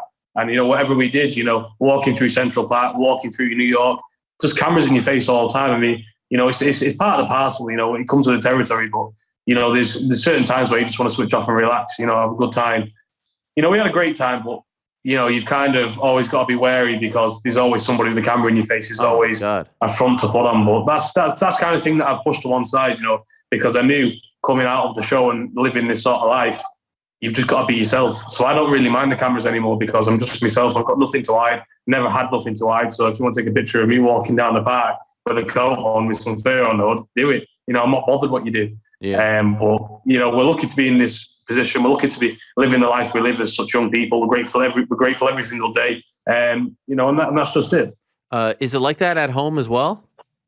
Or do they leave you alone? It's worse at home because obviously we're from here. Yeah. We're from the UK, so it's 10 times worse at home. We actually flew to New York and said to each other, I wonder if it'll be a bit quieter out here. But there was a lot of Brits over there at this time of year for New Year and Christmas. So it was literally like walking down Manchester at some stages. But what can we do? It is what it is. Oh, man. Well, you handle it very well. And one thing that people don't think about in the fight game, like these big fights happen and there's so much that goes into it and all the training. And then, like, I couldn't help but think of, just like your mental state. I'm sure you had a bit of a depression, right, afterwards when you had to like make that phone call to say that I'm out of the fight. There's a lot going into this, right? Do you feel like you're over it? Do you feel like you're still down?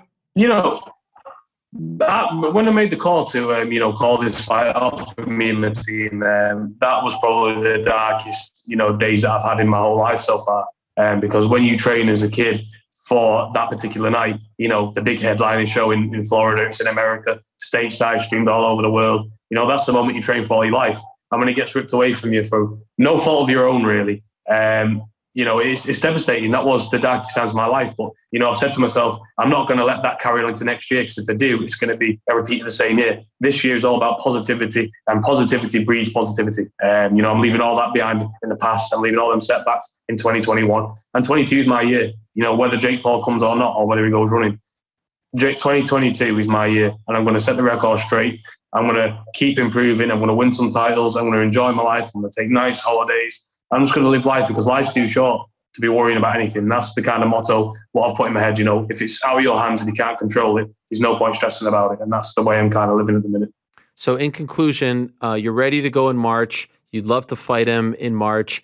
Would it be fair to say if he says, I'm not ready to fight in March, I'm ready to fight in July, you're still going to fight in March with or without Jake Paul, and then you'll revisit it after that fight? Is that a fair would it be fair to say if there's a fan of yours out there who wants to know when you'll fight again, it will be March, April or so, whatever that time frame is? You hope it's against Jake. If not, you're moving on. Yeah, no, definitely. I would look to fight in March and April, 100%, with or without Jake Paul. If Jake Paul wants to go again in the summer, I'll happy take that fight. But I'd like to get a fight in before that. And I just want to be active this year. Like I said, with or without Jake Paul, I want at least 4 fights this year. Because at the end of the day, like I said before, you don't get better unless you get through them ropes. And I ain't going to get better just hitting the bag in the gym or sparring the same people in the gym. I need to get underneath them lights, get the more fights and get better. So with or without Jake Paul, I'll be fighting this year, hopefully around 4 times. And hopefully we can rekindle this fight and get it get it settled finally. After all this talk, back and forth, press conferences, interviews, let's get this fight done. And it's not like nobody wants to see it. A lot of people in this world want to see that fight. And I do believe it's the biggest fight out there that he can take. So let's get it on. Two last very quick questions for you about that other opponent. There's a young man named Chris Avila who fought on that card. He's a protege of Nathan Diaz. He said he'd like to fight you. Have you seen his comments, and would you be interested in fighting him?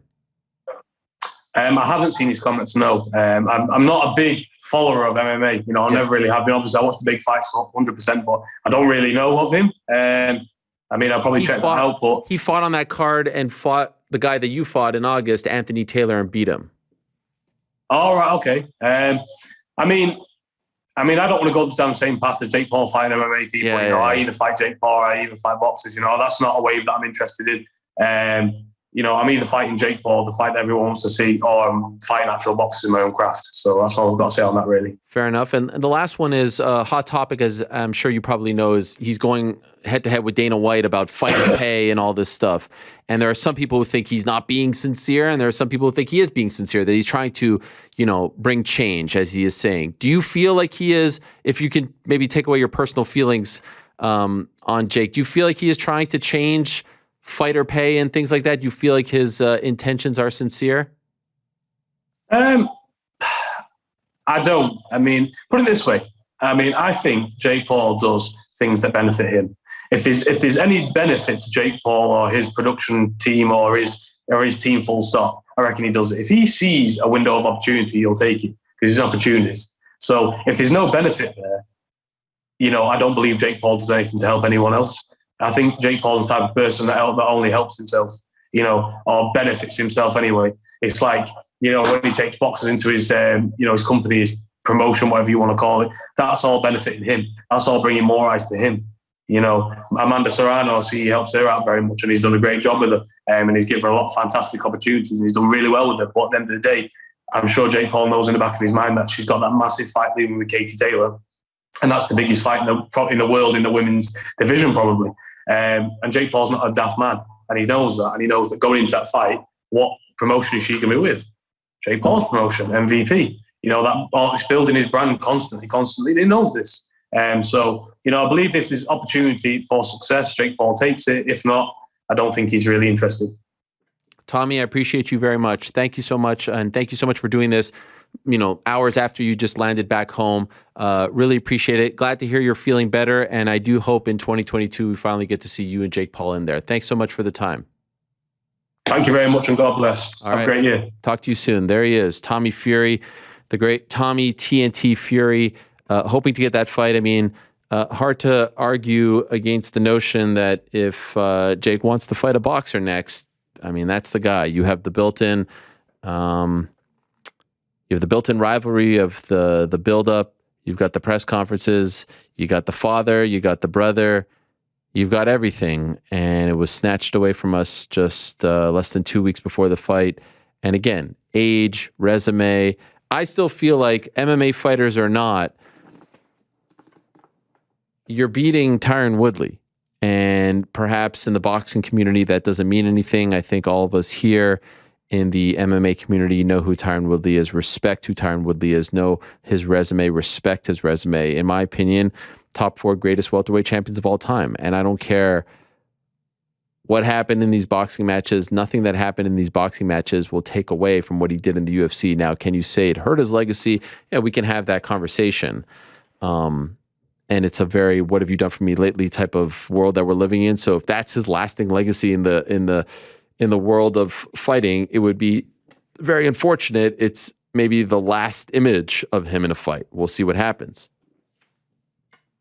But you knock out Tyron Woodley in any type of fashion, in any type of ring, in any type of sport. Like if you are kickboxing against Tyron Woodley, if you're boxing against him, if you're bare knuckle fighting against him, if you're MMA fighting against him, it's still Tyron Woodley. It's still a great collegiate wrestler who turned into a great fighter, who turned into a UFC champion. So I can assure you, if I walked in there against Tyron Woodley, I would get knocked out in 14 seconds, maybe 13. You know what I'm saying? So there's still something to be said for that. And again, going back to that, that example that Jake likes to bring up, his team likes to bring up, a lot of people who are defenders of him, if you're 5-0 in boxing, you're probably fighting some guy who's 2-36, right? So you're telling me that the 2-36 guy is better than the 0-0 former UFC champion? No way. It's not true. It's just not. If anything, you could say maybe they're a lot more equal, but the 2-36 guy is definitely not better than the UFC fighter. I would say UFC fighter better or equal. I would lean towards better, if I'm being honest. Anyway, I'm really curious to see how it all plays out. And I hope we get to see the fight. I hope for Tommy. He's a great guy. I really do. I felt bad for him. I really did. And you never like to see a fight get taken away from a fighter that young with that much at stake and all the buildup and all the money. So I do hope we get to see it. I don't know if Jake comes back in March. We'll see how that plays out. I feel like the attention of his team now will be on the Serrano-Katie Taylor fight, which isn't a done deal just yet, but hopefully it becomes a done deal. Sooner rather than later, we get that fight here at Madison Square Garden, and it will be a great time. All right. Let us move along now. I've been also trying to talk to our next guest for quite some time. He announced that he was going to retire from the world of fighting. Of course, a former UFC fighter, a longtime MMA fighter, then turned into a bare knuckle fighter, a huge fan favorite. They call him the GOAT, the Russian Hammer. He is the one and only Artem Lobov, and he's kind enough to join us on the program. I'm so happy to talk to Artem. It has been so long since I last had the opportunity to have him on any of my programs. And so without further ado, let us say hello now to the great Artem Lobov. Artem, my man, how are you? How's things, Ariel? It's so lovely to talk to you. I bothered you a lot to come on the show, as you know, but I can understand why you didn't want to come on. You wanted some space and some quiet time, but it is great to talk to you again. I think the last time I spoke to you was after the Jason Knight fight, that long ago. In fact, I could tell you a story, Artem. I had you on my show. Remember you came on after the Jason Knight fight. Your face was pretty banged up. And after that fight, I was told, you're not allowed to talk about bare knuckle fighting anymore. It's way too gruesome for us. This is at my previous job. So I'm glad now there are no restrictions and that we can talk again, my friend. Yeah, it's great to see you, Ariel. And yeah, sorry that I haven't spoken to you sooner, especially after the retirement. But just the thing for me is that, you know, this was a very big decision for me. And I feel like I'm not going to be one of those guys that, you know, comes back in and out of it. You know, it was a decision that I thought about for a long time. It was a difficult decision for me to make. You know, I absolutely love fighting. I love the sport. I love this life, you know. And when I made that decision, I was like, fuck, you know, this is it now. You know, all your dreams and everything kind of, it felt like all my dreams, you know, have crushed, sort of. You know, it's like, even when I know I have a lot of losses, but even when I lost sometimes, I'd be like, okay, this is just a minor setback. This is just a setback. You know, I'll get this back. I will train harder. I will get better. I will go again. I will try again, and I will come back and I will achieve the goals that I set out to achieve. So now this time when I retired, I finally had to come to this point where I had to say to myself, well, that's it. You will not achieve those goals. It will not happen for you. You weren't good enough. You didn't manage to get where you wanted to get. This is it now for you as a fighter. Time to hang it up, Artem. Bye-bye, you know. So that's why it was an emotional time for me. And I wasn't really ready yet, you know, to talk about it. I didn't want to start crying on the show, you know. The last thing I needed was that. So that's why I didn't reach out to you sooner. No explanation necessary. But could I ask you, why did you make that decision? Why did you decide back in August that it was time to say goodbye? Every other time, even when I lost or whatever, you know, I always was working towards a certain goal. You know, there was a big goal, big target in front of me. And the last one for me was getting into the boxing and getting a 7-figure payday. And I felt like a fight with Berinchik was going to do that for me. He was an Olympic silver medalist, undefeated in boxing, you know, WBO international champion, all this. So I felt if I beat this guy now in bare knuckle, well, this is it. This is going to be my ticket to that boxing fight, to that 7-figure boxing fight, you know. And when this kind of didn't happen, you know, I failed. Then I was like, okay, now I can continue fighting, but it's going to be, you know, for fighting just to get some money, just to get by. You know, there was no more big goal that I would be able to achieve anymore. On top of that, my age-wise as well, I was like 35. I was like, well, if I have to restart now again and trying to work towards something, I'm going to be getting older and older. It's a little bit, the time is a little bit pushing on me here.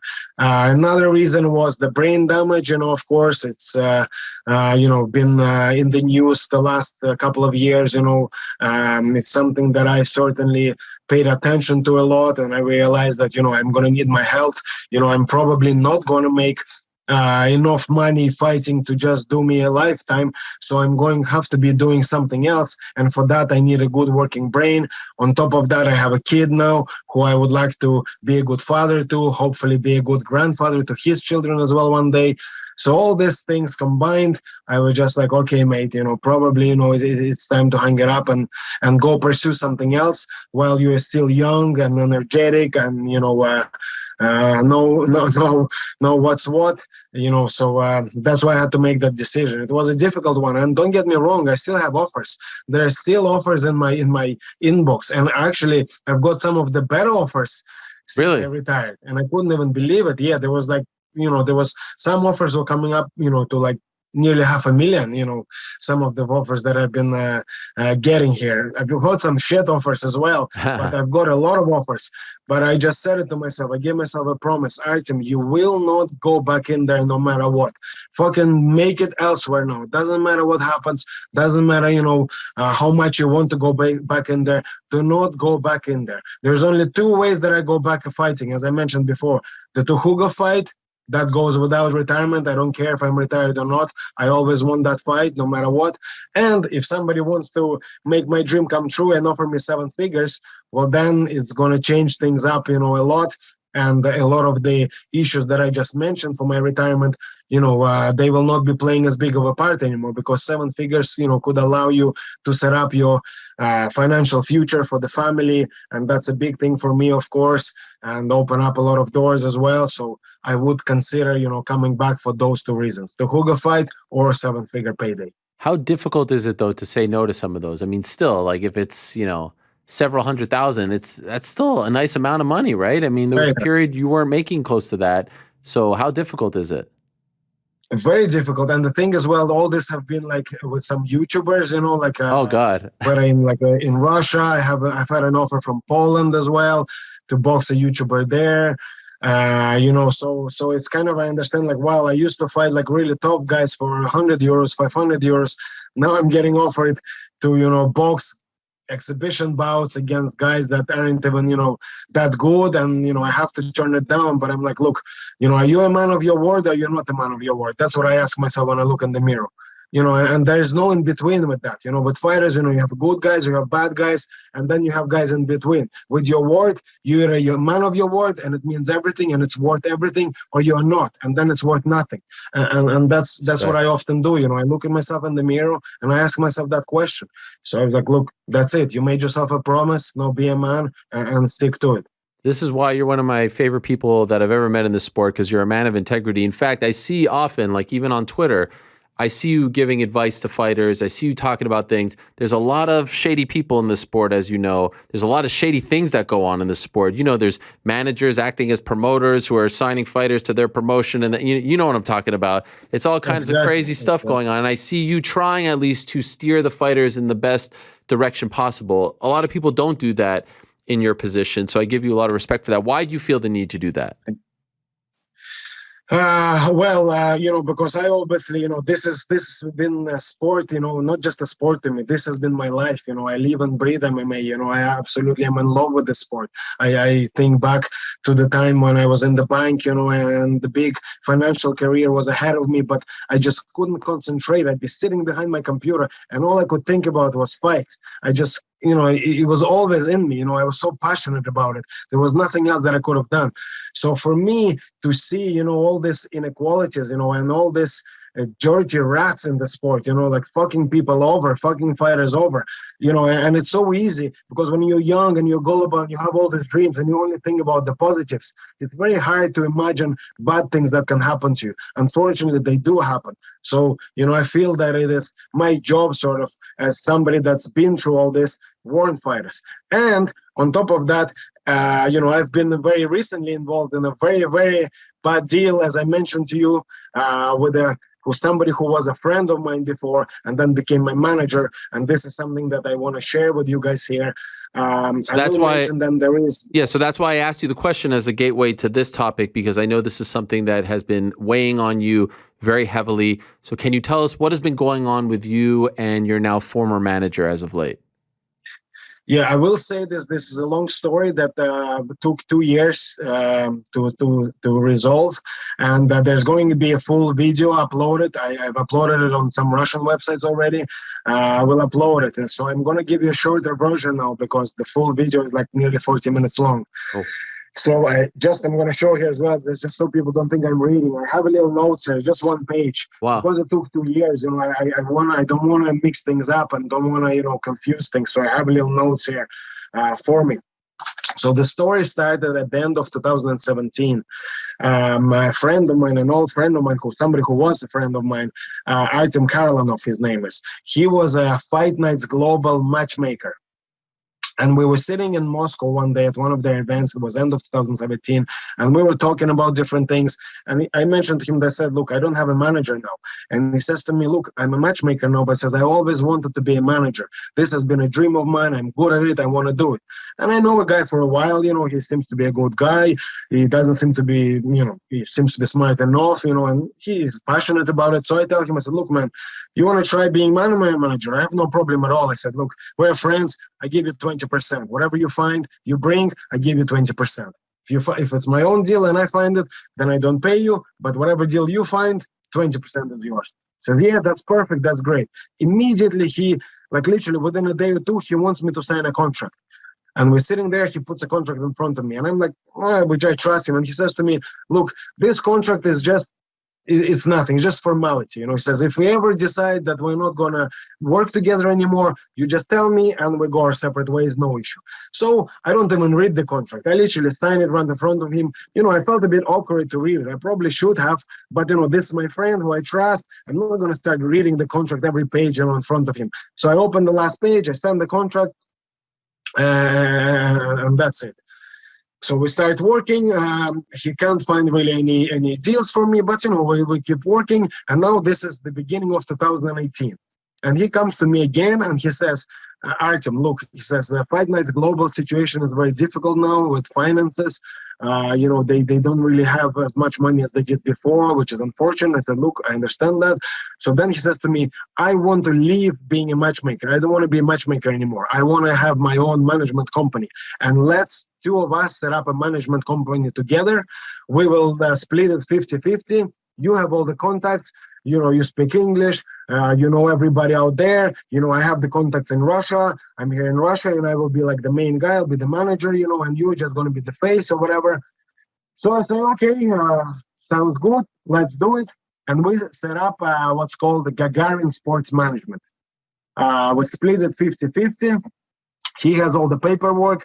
He didn't send me any paperwork yet. We just agreed that it's 50-50. I don't ask for any paperwork. I just say, okay, that's fine, no problem. So then we start working. He starts signing some fighters, like very low-level fighters, some good, some better, some worse, whatever. But what I mean low-level, not in terms of the skill level, but in terms of where they are at, in terms of, people knowing them. But he is not able to get any deals, not for me, not for himself. While all this is going on, and then I get an offer from BKFC. How I get it, back rolling, the fighter, from a Bellator fighter, she reaches out to me on Twitter and says, Artem, I'm in BKFC now. These guys are really good. They pay well, and they're interested in signing you. Can I give them your phone number? So I give my phone number. They contact me. I negotiate with them, and I tell them, at the time, I told them, I said, look, guys, if you want me to leave UFC, I said, look, UFC is a big deal. It's a very big company. It's the top of the range, and I fought a lot to get there, and I don't want to leave. But I said, if you want me to leave now, I said, give me this number. I believe at the time I asked for $250,000 guaranteed. I said, if you can guarantee me $250,000 per fight, I will leave the UFC. They said to me at the time, look, Artem, not exactly $250,000, but we can do a bit less, let's talk. So at that time, I told them, I said, no, guys, if you can do $250,000, then, I'm not interested in leaving because I still want to be with the UFC. I see potential there. I could still, turn it around and something could happen from it. So we leave it at that. then me and Karlanov talk and say, look, if I'm not leaving the UFC, look at the offers that I'm getting there. I'm clearly wanted. People want to see me fight. So let's at least renegotiate my contract with the UFC. Now, of course, Karlanov doesn't have a contact with the UFC, so I provide him with the contact. Another thing is he can't speak English. So I write out the message, I send the message to him, and then he sends it to UFC, to Sean Shelby, as if it came from him. Wow. The reason I do it is because we're now, in partnership. We have a company together, and I need this guy who is the manager. I need him to start talking to UFC and, get all these contacts. So in the future, he can sign our fighters to those promotions. So we do this, and at the time I was on 17-17. So when we wrote that message to the UFC, they increased my pay to 25 plus 25. So then my fight with Michael Johnson comes about. I fight, I get 25,000. I lost, obviously, so I got just 25,000. And also, not only I didn't actually get the full 25 because they taxed me. Canada tax 15%, which I still actually haven't claimed till this day. And they also, because there's an exchange, they pay me in dollars, but my account is euro account. So when the money lands, I lose some on exchange rate. But agreement is agreement with the manager now, so I pay 20% into the company now. And now the thing is, what changed with this is at the start was if I find my own deals, then I don't pay him. But now that we have a company together, it doesn't matter because now I have to pay into the company because I realize that it needs to be fed. It's a business. It needs to be fed. It needs to grow. So now, no matter whether I found the deal myself or he found it, I still pay 20% into the company to feed the company. So even though I renegotiated my own deal, I still pay 20%. And I paid the full 20%. So I transferred $5,000, even though I didn't get the full 25. But, agreement is an agreement. So then, around this time as well, Karlanov starts asking me to find fights for some of the fighters that we have. But this is like lower level fights, as in like for 1,000 euros, 2,000 euros. And I tell him, I said, look, Artem, I don't have the time to do all this because, I'm still fighting. And look, I'm getting paid, I'm finding deals for us. All this time I'm finding different deals, like my Paris Match deal, found it myself. Any other deals I find, and I'm paying 20% to the company, to him essentially, So I said, look, I'm the only one bringing any money. So I said, how do you also want me to look after all these fighters? I said, I don't have time for this. So then he tells me, he says, okay, if you don't have time to do all this, well, it's going to be only 25% yours, not 50-50 like we initially agreed, but you're only going to have 25%. I kind of a little bit think about it for a second, but then I'm like, fuck, I just want to get him off my back. I said, right, fuck off, whatever. I said, let it be, then that might be 25%, whatever. Then my girlfriend was pregnant at the time, and I was like, look, this 25 that I'm on now, and I'm waiting for a fight with UFC, very difficult to get a fight. I realized, look, I need to leave UFC and I need to take that BKFC contract. So I say, okay, we reach out again to BKFC. I tell them, look, guys, let's see what can you offer me. Let's sign a contract. I'm gonna go and fight for you now. So I sign a contract. I fight my first fight, Jason Knight. The internet explodes. Everybody's talking about the fight. I have Paulie fight now coming up. So I come up to David Feldman right there and then I said, look, David, I'm all beat up. Look at me. You want me to fight Paulie in 3 months? I can't even train. I can't do anything, but I'm willing to do it. But I feel I deserve a little pay rise. Isn't it fair? Now, in fairness to David Feldman, he's like, look, Artem, that's fair. You fight good. You're ready to fight again? Yes. So he gives me a bump. So I negotiate my contract. When I get home, my clothing contract with Jim King was up for renewal, was up now. So I tell Karlanov, I said, look, man, this is your chance now. I said, we've been together now nearly 2 years. You haven't found one deal for me. You haven't made any money for me. I said, my contract for clothing is up now. I've just had a massive fight that lit up the internet. I have a massive fight coming up with Paulie Malignaggi now. I said, if you cannot get me a fucking clothing sponsor now, you're useless. What is your point then? There's literally no point having you. So I tell all this to him, but in the back of my mind, I already seen that this guy doesn't really get the work done. So I don't want to waste my own opportunity. And I start emailing everybody from fucking Reebok to Nike to Under Armour, Anybody I could find, any clothing brand I could find, I email everybody. I'm bombarding them. And sure enough, Karlanov does nothing, but I find myself a new deal with Couture Club. And it's 2.5 times bigger than my previous deal with Gym King. So then I'm a bit like really pissed off. So I call him and I say, listen, Artem, I don't mean to start no fights here, but this is from my point of view now. I'm the guy that's fighting, bring all the money. I'm the only guy getting deals that bring money into our company. I'm now found myself another sponsor. And I says, all you've done so far is taken my 25% of me. Do you think that's fair? And to be honest, I wasn't going to start fighting with him, but I was just hoping that he would be like apologetic or something. But instead, he like goes at me, starts like, what's this? That's because the money is coming now from the, bare knuckles. So now you will change. What? Hold on a second. I've been paying you. I've been doing everything. Well, what are you on about? And is there no truth to what I'm saying? So then we have a massive fight. So then I'm fighting as well. I'm like, and I said, if when I was 50% owner and I paid 20% into the company, technically 10% is mine because I'm 50% owner. So half of the profits is mine. Says now that you've taken 25% off me, when I pay 20% into the company, a smaller share is mine. So we have a big fight over this and we settled that now I'm only going to pay 10% in the company because I only own 25%. So then my fight with Paulie is approaching and David Feldman tells me, says, Artem, I don't have contacts in Russia. If you can find the TV deal in Russia, I will give you 30% from that deal. So I say to Karlanov and I say, look, this is your chance now. You're in Russia. Let's find the deal. And he comes back to me with a deal and says to me, look, I found the deal with Match TV, but there's one issue. I couldn't do the deal directly. I had to go through another guy. So he says to me, so the 30% that David Feldman will pay us, let's split it 3 ways. You keep 10%, I keep 10%, and 10% to this guy. Man, then I just lost it. I said, I have 2 problems with this. My first issue is, number one, you know that guy that you want to pay to? I said, you are that guy to me. I pay you for that work. And I says, I don't give a fuck how many guys you need. What if tomorrow you tell me you needed 10 guys? Now I have to fucking split with 10 guys? I says, you split your share with them, but my share is my share. That's number one. And number 2 issue I had now, I said, so I'm fighting. Without me, none of this is possible at all. None of this happens if I don't fight, if I don't risk my health. And you want me to get the same percentage as you and some fucking guy that you found? This is crazy. So I told him, I said, Artem, you know what? Now the issue is that not only that you're not getting deals or getting bad deals, is that I don't trust you. And this is a big issue for me because a manager has to be your closest person. You share everything with them.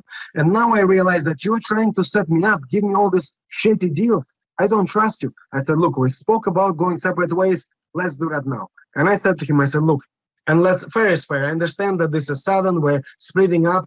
So I tell you what, the company Gagarin, I said, you keep all of it. I don't even want the 25%. You keep all of it. All my contacts I shared with you, whatever else, use it, no problem. I have no issue with that. The TV deal, the Match TV deal, the 30% deal, I said, you keep that 30%, all of it. I don't want none of it. You keep it. That's my kind of goodbye to you. All I want to keep is my own deals that I found myself, like Paris Match deal, the Couture Club deal, the BKFC deal. That's it. That's all I'm taking, and I'm leaving it. First, the initial reaction was, please give me a second chance, give me another chance. And I said, look, this is not about you being a bad manager or not being able to do the work anymore. This is about me not trusting you. And if I don't trust you, I can't have you as a manager. I can't have you as somebody so close to me if I don't trust you. So I said, no. So then he goes crazy, like, no, I want the money, blah, blah, blah. So I said to him, look, that's it. I'm done here. And I just put the phone down. Sure enough, a couple months later, I get a letter, a court letter.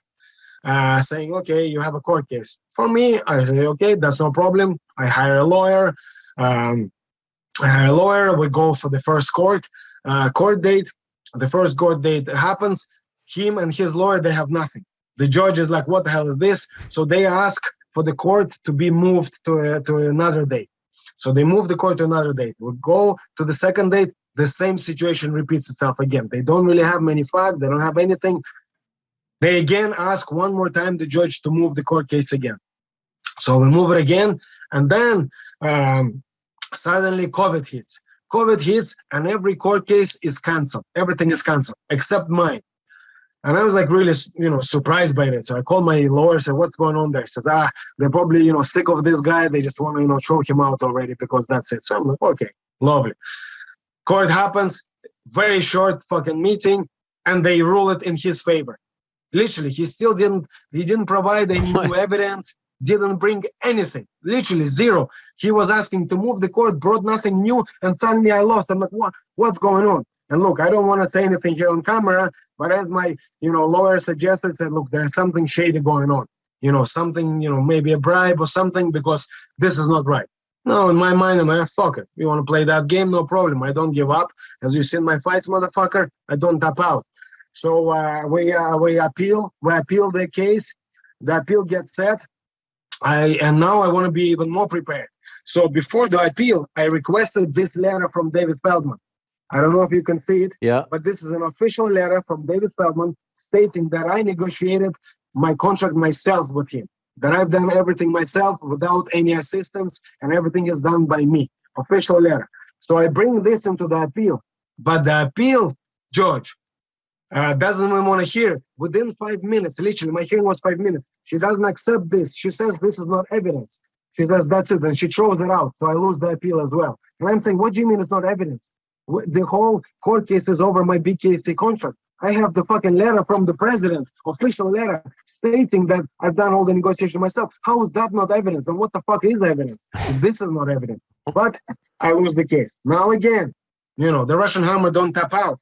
So I then appeal. I have to read this because this was the new term for me. Cassation court. Cassation court is basically a court. They don't make a decision in your actual case, but they just make a decision that your case was not viewed appropriately by the court. So I appeal there. They review my case. They straight away find a million mistakes with it. And they send it back saying to the appeal court, saying, no, motherfuckers, you made a mistake there. You didn't give this guy a fair trial. You didn't do your job. So now my appeal gets set again for another day. And now already in this appeal, no iffy shit can happen because the cassation court is so high up that, they are watching them now. They have to now do everything by the book.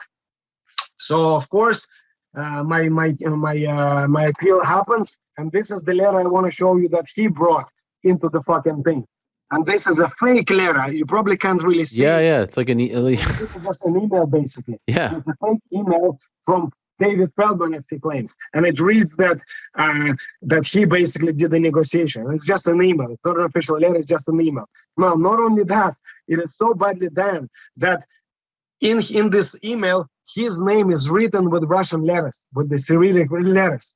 When the judge saw that, she started laughing. She said, so you're telling me that the American president, David Feldman, writes in Russian? What the fuck is this?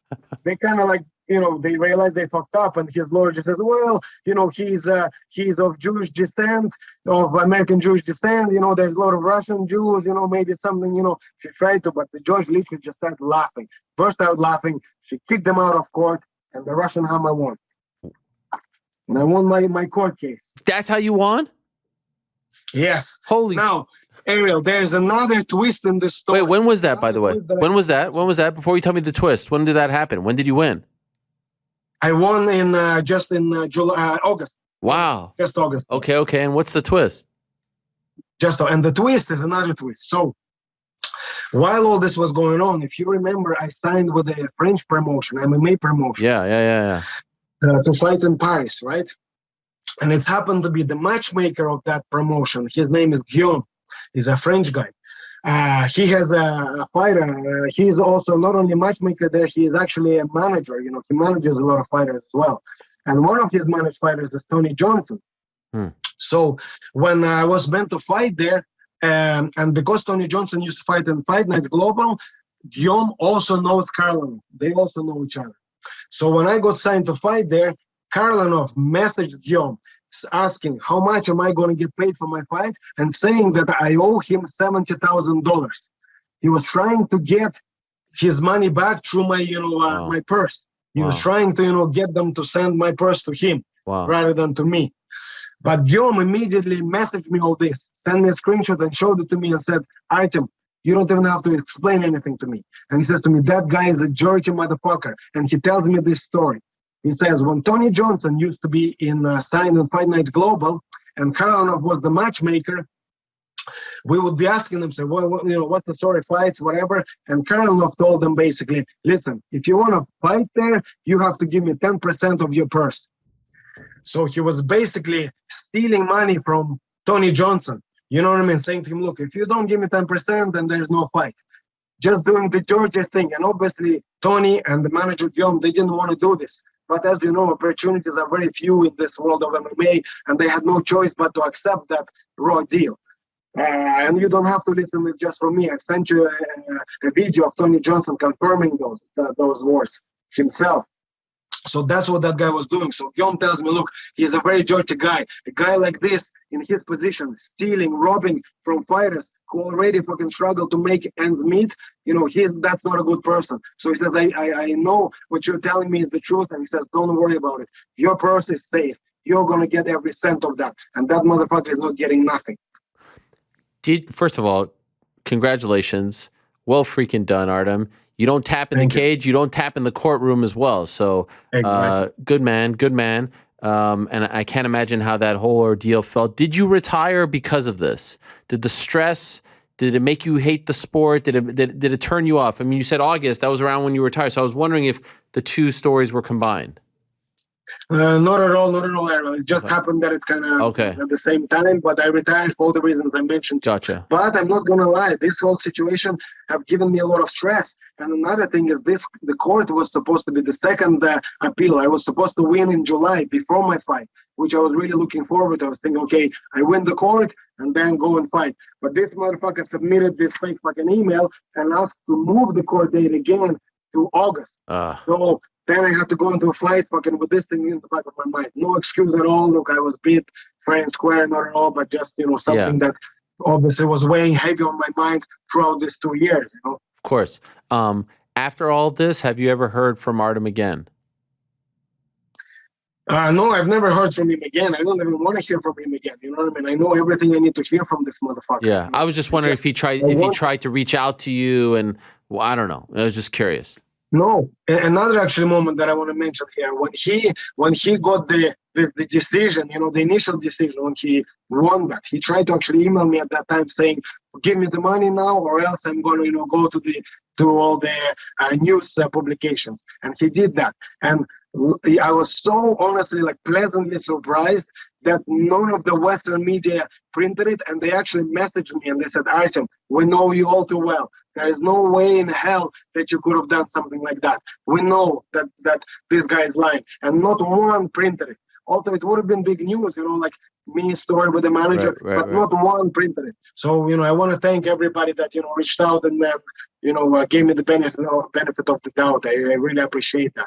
Well done. And so I guess there are some lessons here, right? For not only you, but all fighters, right? That initial contract that you signed, you say, I wish I would have read it. It's awkward when someone who you think is a friend is going to put a contract in front of you. But I guess, fighters are put in a lot of tough positions where they want to believe that this person is going to lead them to bigger purses and paydays and all this stuff. But there's a lot of people out there that want to take advantage of the fighters, right? So there's a greater lesson here. Absolutely.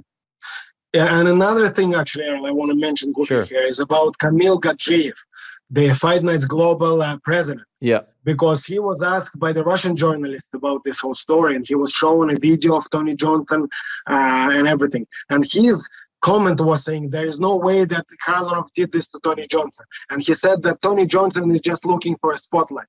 So my question to him now is, number one, don't forget that Tony Johnson right now is a heavyweight champion of ACA. ACA is a very well-respected organization in the world. They do 50,000 bonuses and everything. And, let's be honest now, I don't want to, be getting a dig in, but Fight Nights unfortunately had some, bad luck, financially. And ACA is now, they're definitely above them. They're, a world-known organization. And Tony Johnson is a world champion, heavyweight champion. And he had to knock out some very, very, very tough competitions to get there. And Gadjiev saying that Tony wants some spotlight. Come on now, spotlight what? In the story with Karlanov, who is an unknown guy. Nobody ever heard of this guy, not in Russia and not in the rest of the world. So he thinks that he wants a spotlight by mentioning this Karlanov. Come on now, the guy gets his spotlight by knocking guys out in ACA, some tough competition. You know what I mean? That's how he gets his. Tony is a solid guy. You know, you never hear him in no news, no nothing. He's just a quiet guy that trains hard and knocks guys out. So I was very, very upset when I seen Gajiv claim that, this didn't happen and Tony is just trying to get a spotlight. What is he on about?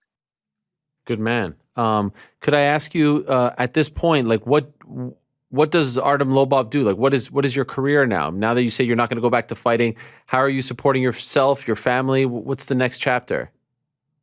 Well, I've been doing a lot of work with that very much. They have been very, very good to me, throughout the years. They have been not just a sponsor for me, they've become like a partner, friend, family. They get me involved in a lot of projects that allow me to earn elsewhere. I'm also involved a lot with Makhachev FC, where my last fight took place. We're planning an expansion. I'm also involved in some other projects that I just don't want to mention just yet. I remember I told you that I don't like to talk about my business. If it's successful, it will speak for itself. So I'm hoping that it works out as well. I'm just in some negotiations at the moment. So yes, I'm doing well. I'm not doing too bad. I was lucky enough to be in a position where I could retire, where I didn't have to fight and put myself at unnecessary risk and just show up there for a paycheck.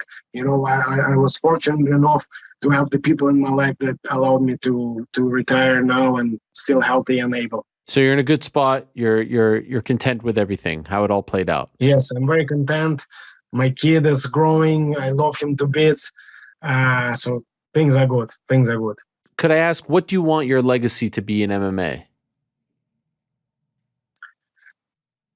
I want my legacy to be about the sport. I mean, why is this sport so popular? Why is fighting so popular? What does it represent? It's because people love to watch it because it shows courage. It shows determination. It shows heart. And I feel that I've shown exactly that. Courage. Never turned down a fight in my life. Never pulled out of a fight in my life. Who can say that?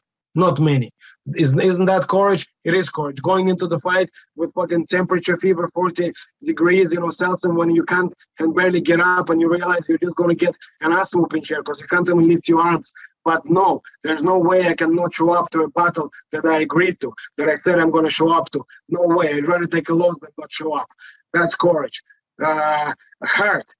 Never tapping out in a fight. Being choked out twice, having my arm broken once.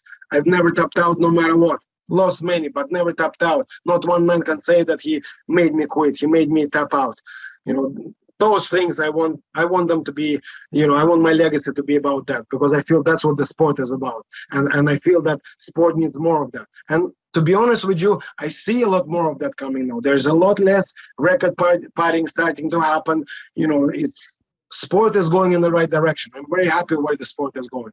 And the fans still love you. Like even today when I say you're going to be on, it's all goat, goat, goat. They still hold you in high regard, and I'm sure that feels good as well, right?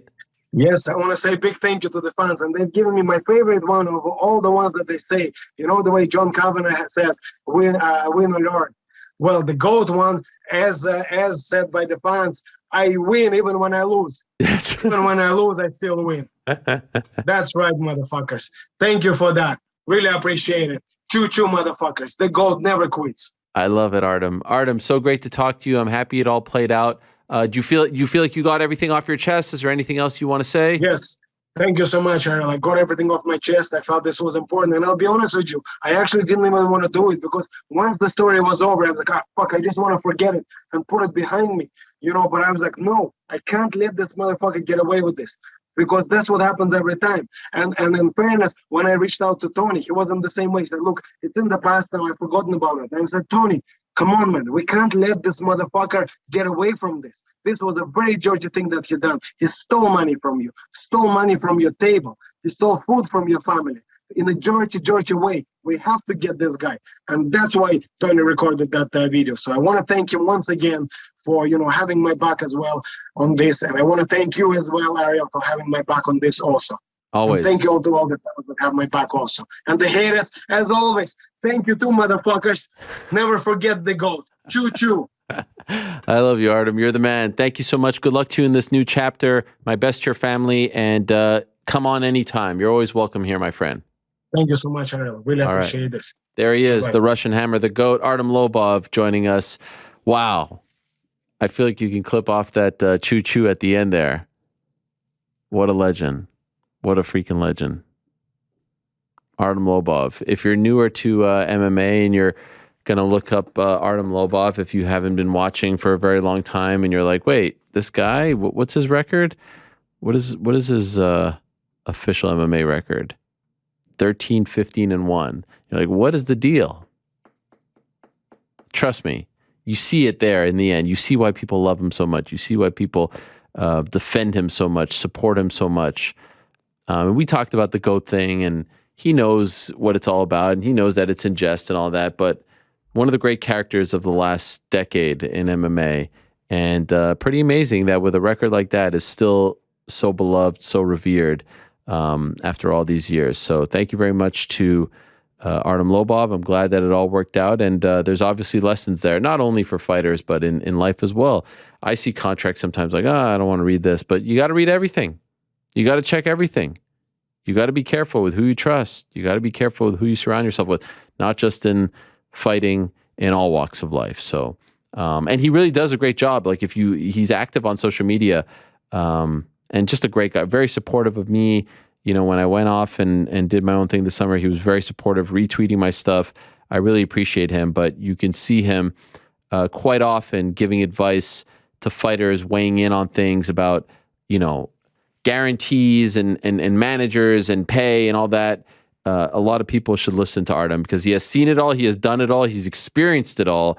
And there's a lot of young fighters that are coming through this sport right now who will unfortunately make some mistakes. If they listen to people like Artem Lobov, hopefully they can avoid some of those mistakes. All right. In a matter of moments, thank you very much to Artem and all our guests. Coming up in a bit, I'll answer your questions. Everyone's favorite segment of the week, Unfiltered Helwani, Unfiltered Helwani, back on the nose. Answer. How many questions we got here? What do we got?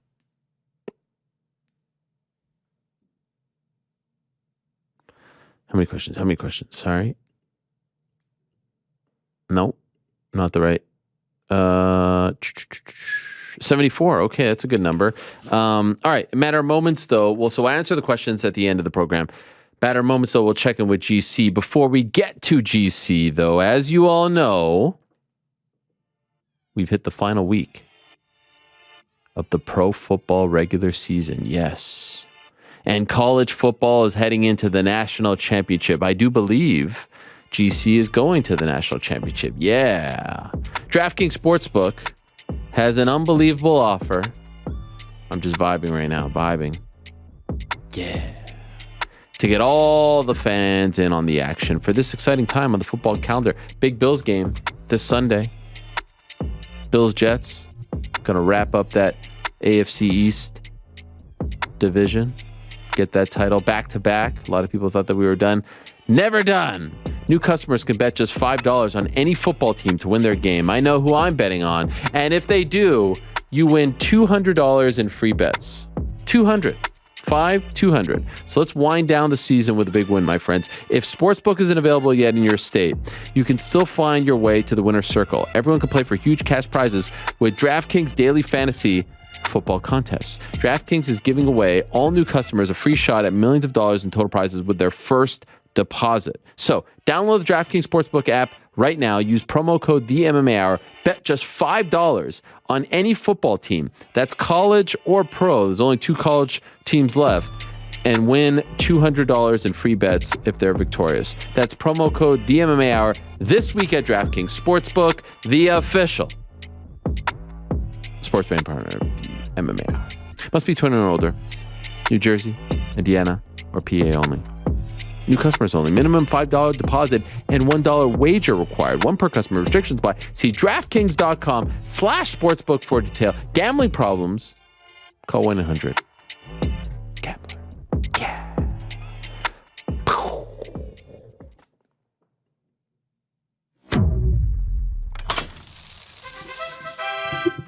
check in with GC now,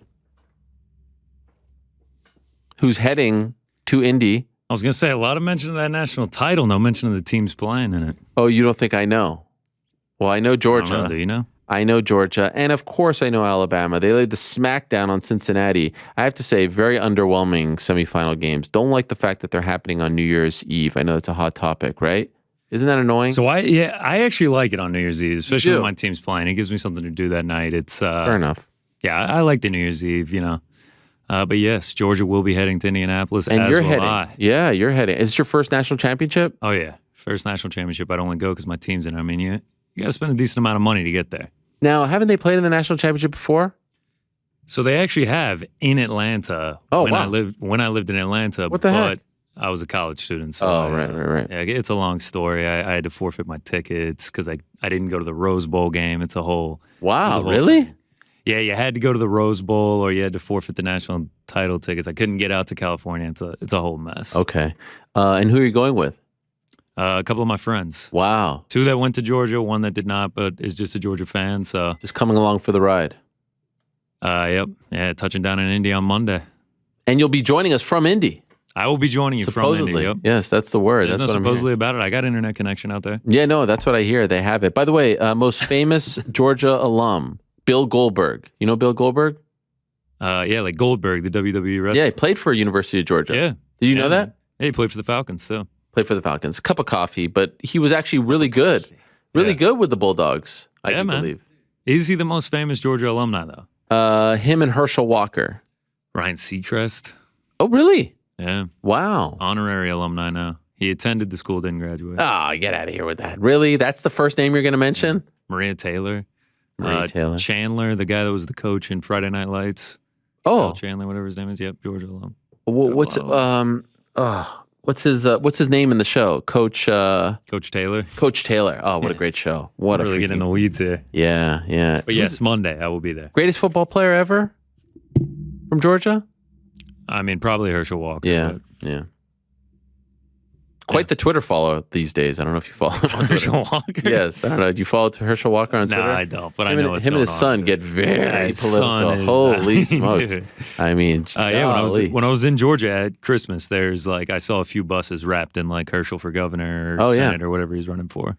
All right, so you're going to be joining us there on Monday. Good luck to you. Maybe do you bet on your teams? Is that your thing? Or? I got a future ticket. I took up in July to win the national championship. So wow.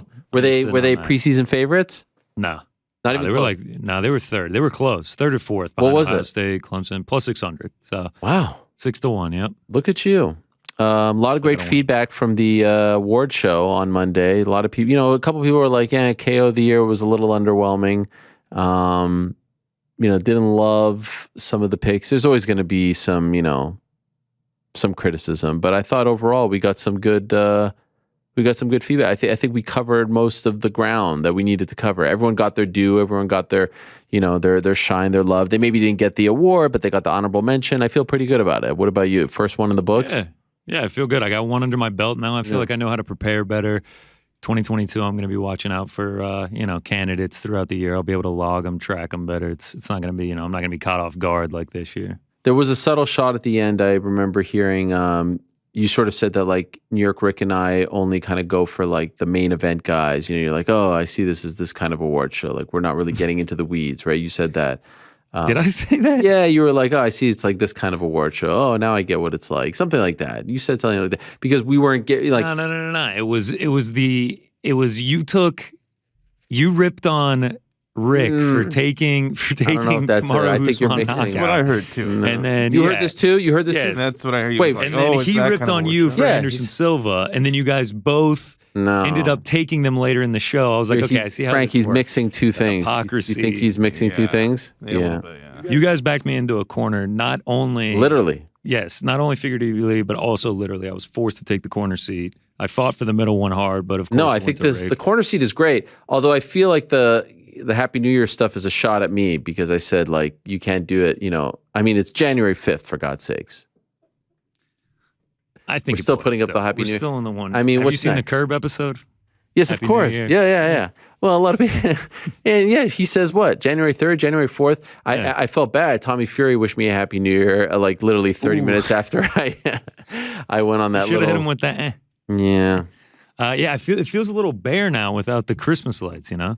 Well, we got to do. Well, what's the next one? I got some things in the work. Some things on the way. Maybe we'll keep it really relevant, and I'll have the poster for the upcoming UFC event. I like that. Always to my right. Wow. How are you gonna get that? We got a nice color printer here. I'm not saying it's gonna be on you can nice print paper, but just paper. Yeah, I like that. Or whatever the next card is. If it's Bellator, if it's PFL, whatever that next card is. I think I'm gonna have some futures too. Maybe I'll have a little fan zone of the guys that I'm supporting to become champs in 2022. I can do something. I thought the Hall of Fame would get populated a little bit quicker than this. I mean, we got 2 guys in there right now. 2 guys. I follow Skilly on Instagram. Every time he pops up, I'm kind of like, wait, who's? And then I remember Adam Skillington, my guy. Right. He's not going to lose the follow. I got a few of those as well. I just feel like you see, it's almost like when a party, the lights come on, you've stuck around, and the decorations are still up. I mean. Yeah, are got the hat up here. Feels I lost like the glasses. I don't even know where the glasses are at. Yeah, you're like leaving the Christmas tree up a little too long. Those types of people. Listen, they'll be gone on Monday. All right. Well, you won't even be here. We won't even go to this shot. We're gonna go to a Zoom shot. Yeah. Joe's gonna Wednesday. They'll be gone. They'll be all right. We'll see. We'll see about that. So what I wanted to do was, as we're officially putting 2021 to bed, I was busy on December 18th. I don't know if you saw, but I was hobnobbing with the guys in the ring in Tampa over there, wearing my mask, so proudly, pissing off the likes of Jake Shields and others. So I was busy, but I did, after, I was, let my hair down, okay, big knockout. You had a big night, so I feel like since there's nothing to really bet on, I was looking at Tapology, our good friend. These are the events, by the way, this week. If you could find anything let's hear 'em. Road to Brave Korea, happening Friday, January 7th in South Korea. Gotta like a couple of odds. Face-off fight night going on in Lagos. Or is it Laos? Yeah, it might be Laos. Yes, that is Laos. Laos. No one will ever know. Aries Fight Series 3 in Knoxville, Tennessee, happening on Friday. 209 Beatdown 13, obviously in Stockton, home of the 209.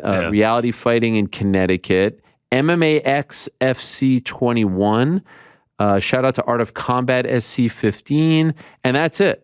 That's a ton of MMA. There are lines on Invicta, but that's not till next Wednesday. That's next Wednesday, which is fun. You can watch us and then watch them. But don't forget that, Happy New Year, the New Year's resolution. We're gonna get 5 new promotions beyond the UFC, the PFL, and the Bellator. Wait, so you think we might get a couple picks on 209 Beatdown 13? If you could find one line on any, you might find reality. On best fight odds, the next card that they have odds-wise is Invicta FC 45. Yeah, unfortunate. Which I wasn't aware. All-female promotion. I did not. Yeah, I wouldn't have. If I were you, I wouldn't have admitted that. I wouldn't. That would have been something that we. I'm still learning in this game. I'm happy to admit that. I don't know if I would have admitted that. Does that show my casual card in? Well, listen, some things better left off cam, but that's fine. You want to go, they've only been around Haley 10 Cowan years. looking like a solid favorite there. Here you are pulling off like prelim award winners, and then you say that about Invicta. In any event, I did want to go back to December 18th because didn't you hit the home run? We did. So we did well, and I will say there is like a little bit of an asterisk on the home run. We lost Barcelos, so it got knocked down from like a plus like 710, plus 750, whatever it was, down to like a plus 410. It hurt the odds pretty hard losing. That big, huh? Yeah, losing Barcelos. It was something, maybe it was only in like the plus 600s, but it did hurt substantially just because at that point we had so many fighters on the parlay that it took away from the odds. But yeah, overall, man, it was a solid night. We can start with the recap here with the singles. I didn't really love the card from a betting standpoint, but Macy Shea's on. We lose her, we only put a few units on her, but Melissa Gatto, we do pick up an underdog win. That was pretty nice. Cashed her at plus 160, and then Stephen Thompson by decision. We lose very handily. Oh my God, Bilal showed out, man. A 30-26, a couple 30-26s in there. Very I mean, impressive. It was just domination by Bilal. If you were sitting on a Bilal plus 200 or even a Bilal by decision, I mean, kudos to you. That was a fantastic pick by you. And then we will go to the parlays here. By me? What do you mean by me? Oh, if someone picked it. Okay, gotcha. Yeah. I thought you meant like by me. Nah, like by you. Yeah. Because people were holding. Yeah.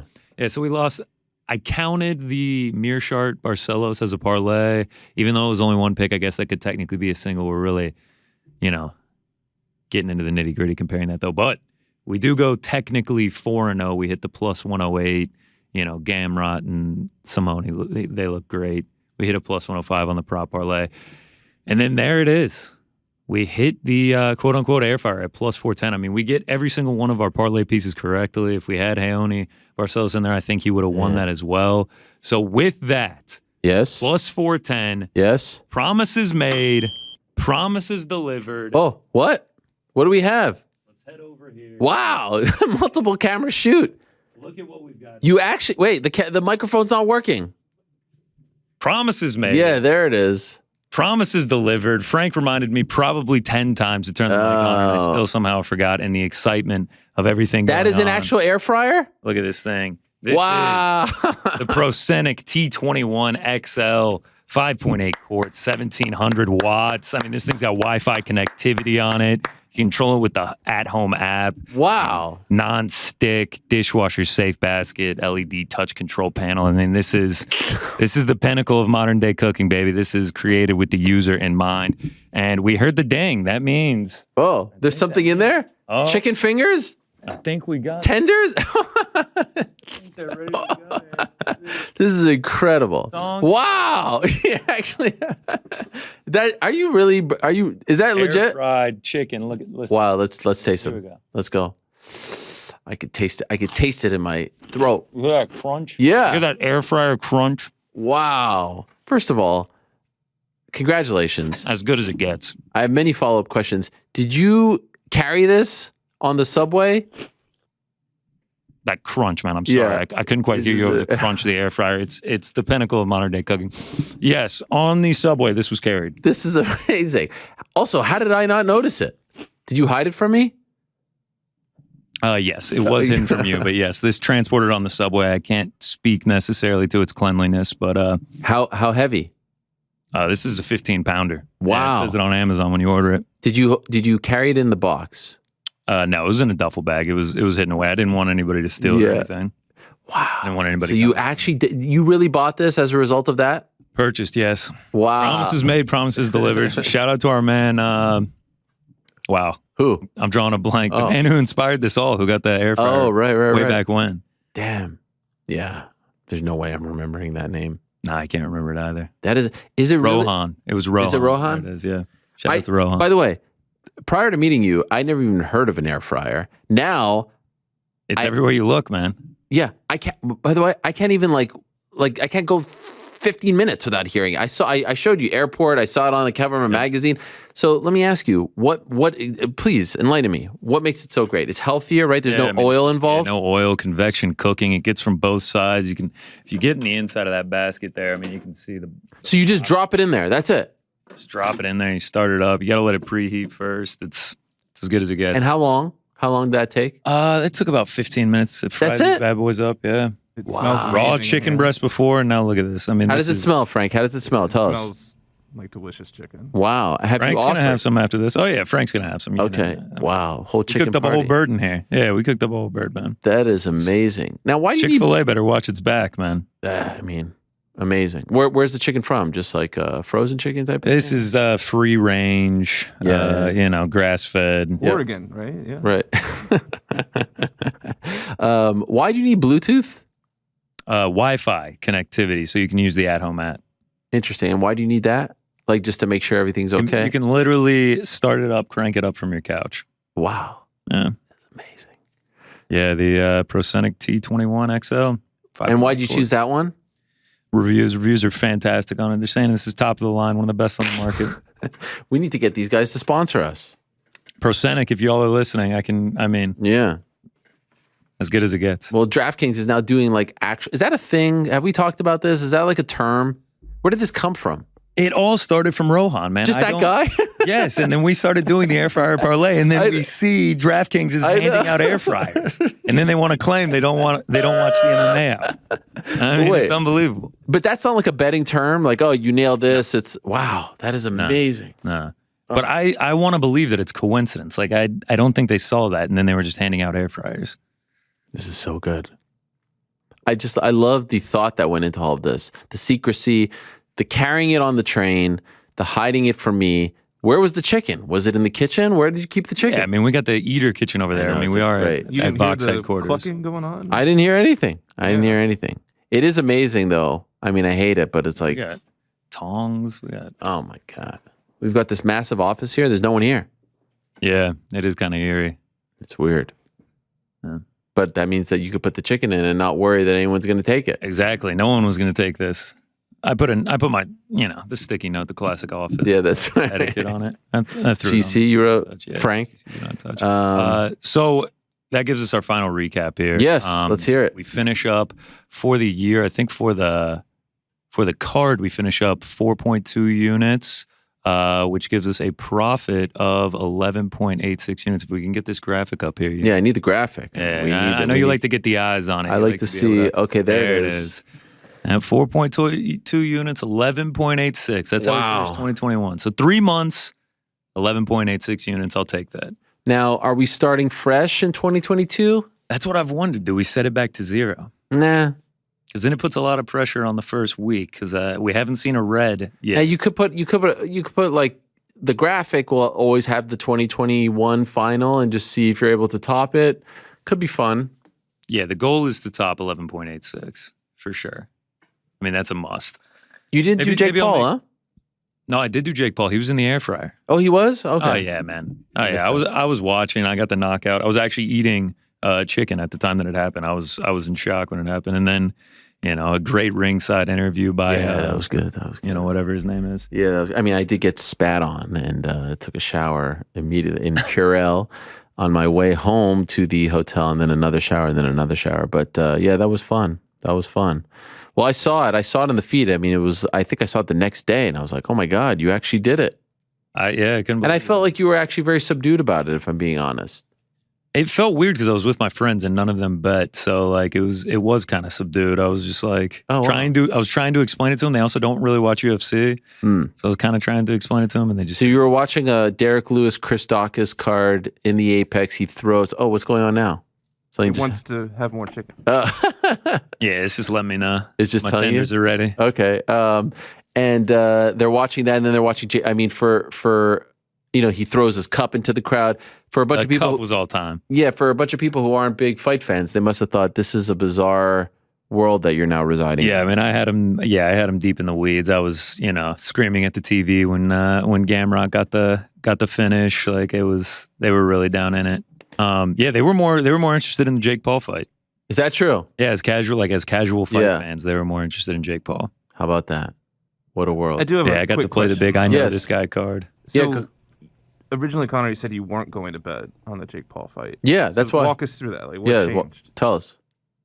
Thought you guys were going to have more of a dialogue, so I went for some chicken. Please explain, because that's why I thought. I mean, I'll admit I tuned out there for a brief second, so I didn't see it on the air fryer. It is a real profound crunch, is it not? I mean, do you hear that crunch? I hear it with you. Through the halls of Box. I hear it with you even moving away from the microphone. It's the pinnacle. Making me hungry. Cooking.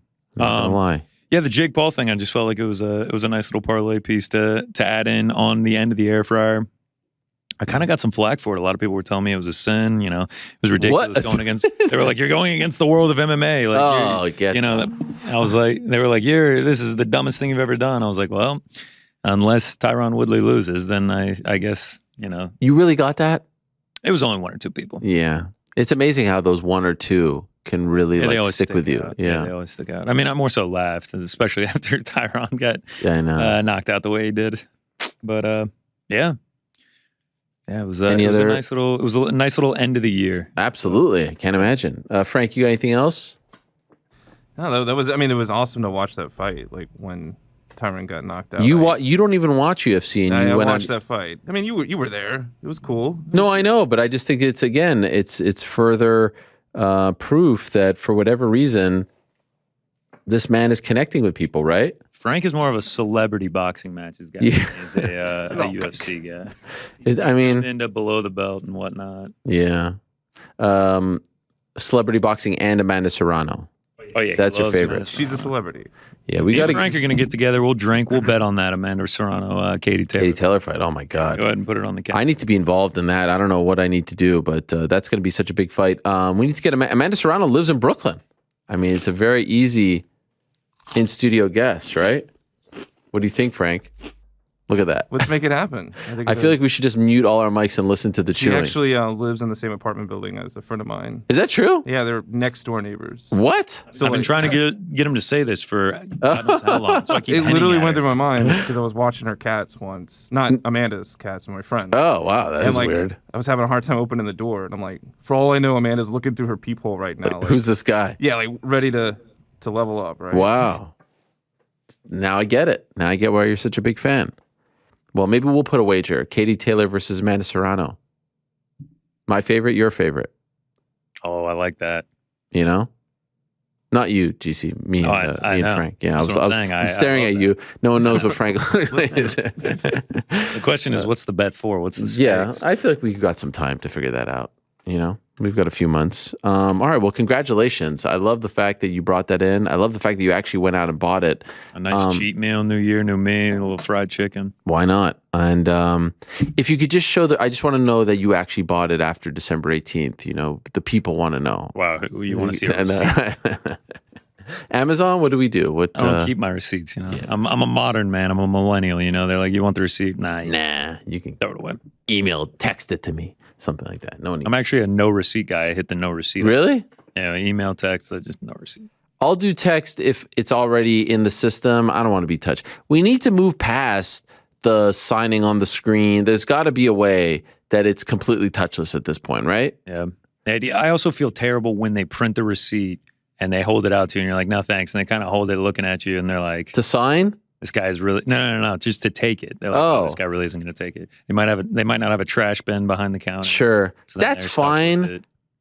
I don't want to hold the pen. And I just feel bad. Oh, I don't want to. Germs. Yes, I don't want to. That's what I'm talking about. All this is about germs. I don't want to sign your screen. I don't want to hold the pen. I want to take my little card. I want to tap it. I want to move on. Can we get to that point? I feel like we're almost there. We're like on the goal line. We're not quite there. I still have to sign the screen, and I don't even sign. I'm like, I still have to put my little, no receipt, tip, this, that. I'm happy to do it. I'll just say it to you. Yeah. I know you're above the Subway now, but the Subway's got the tap cards. Yeah, I don't do Subway. Subway. Tap right in. Do they really now? And you just tap in. It's wow. Yeah, they're getting rid of the MTA cards, by 2024, I think. Is that a thing? I haven't been on the Subway in a while. So they don't do the swipe anymore?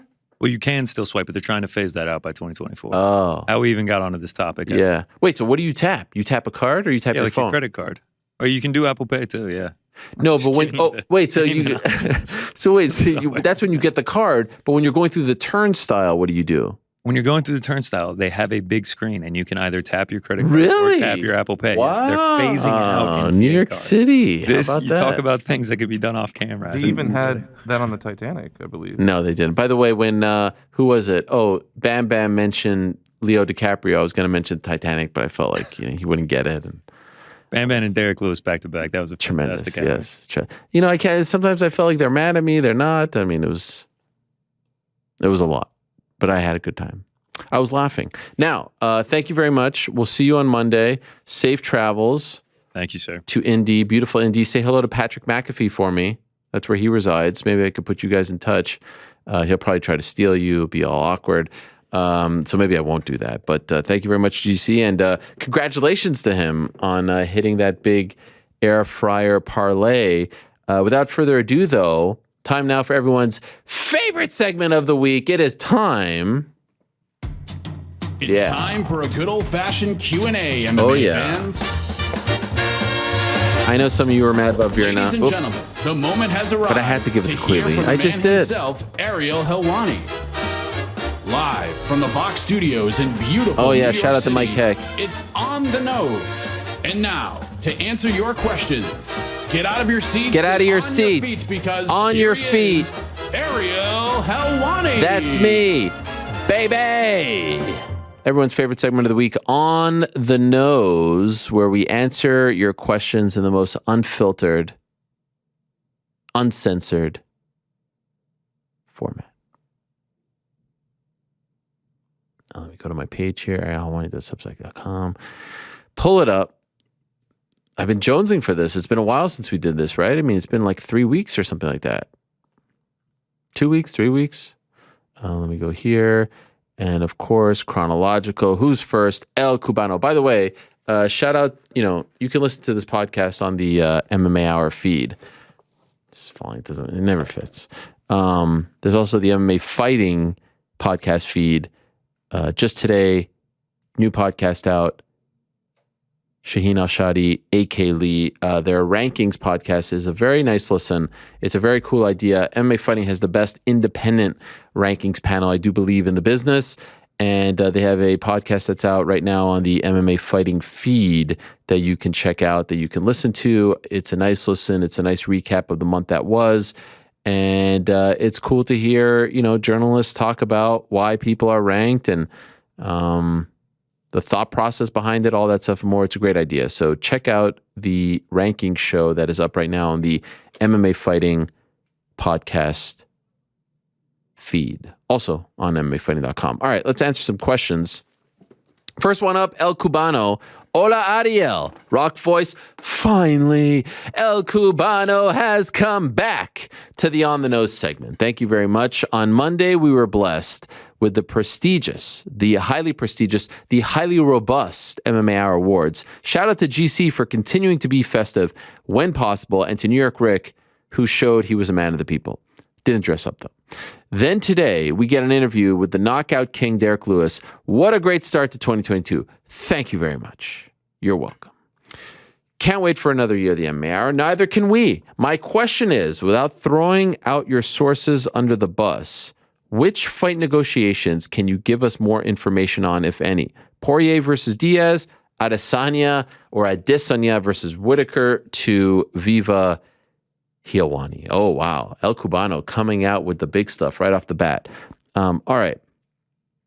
Dustin Poirier was on the Fight podcast with Teddy Atlas and the great Ken Rideout. Fantastic name. Oh, someone texting me now. Okay. He said that he had accepted a fight against Nathan Diaz, and there is some truth to that. Here's the situation. There is interest in booking that fight, Nathan Diaz versus Dustin Poirier. There is interest in booking that fight, and it has been discussed. It was sort of thrown out. Hey, do you want to do it on January 22nd? And there's interest in doing that as well from both fighters, Dustin Poirier and Nathan Diaz. They've made that clear, I think, on social media. The problem is that Nathan Diaz contract. That's the problem. There's one fight left, and they're not going to give him that last fight against Dustin. Now, they may do a deal where they'll add another fight. That's the problem. That's the holdup. If Nathan Diaz had 4 fights left, there's a chance that fight happens as soon as January 22nd or the, February 12th card. But it's that one fight. So there's a bit of a game being played right now, a bit of a tit-for-tat game. All right, you take this fight, we'll add this. You want that, we'll add that. And there's the Conor fight coming up, and there's the potential of some other fights outside of the UFC. So that's the game being played right now. So as of right now, I'm not going to sit here and say no chance. Obviously, time is ticking. Obviously, Poirier and Diaz want it. I know Diaz is in shape. Poirier just fought. But it's what do we do with that contract? Do we add another fight? How can we add another fight? How do we stick around for the Conor trilogy? How do we stick around and keep, Diaz under contract? That's the issue right now. So Dustin saying that he's accepted a fight is fine, but the real issue right now is Nathan. And Nathan wants to fight. I think he's made that clear. Dustin wants to fight. As for Israel Adesanya versus Robert Whitaker 2, as I reported yesterday, Izzy hasn't signed, but I would be shocked if that fight doesn't happen on, is it February 12th? I don't want to keep saying the wrong date. Yes, February 12th. He hasn't signed. Remember when he did the whole, that's cap thing with the tweet? That's another interesting story to follow in 2022. Israel Adesany's contract. Not quite at the point of Nathan's. I think there's a couple left, but that's an interesting one to follow. Could you imagine in 2022, we are facing a potential scenario where Izzy might reach the end of his contract, Diaz reaches the end of his contract, Conor McGregor reaches the end of his contract, Francis Ngannou reaches the end of his contract. Think about that for a second. Think about how big those names are. Think about the power that they have. Could be fascinating times. Now, the brilliance of the UFC is they don't let the fighters get to the end there because they know they want to lock them up before they get to the end, before they're able to test those waters, those free agent waters. But what if they want to? What if they play their cards right and they get to the point where they can? Fascinating time. So I think Izzy versus Whitaker 2 is more than likely going to happen on that day, but it is worth noting, as I did, that he has not signed.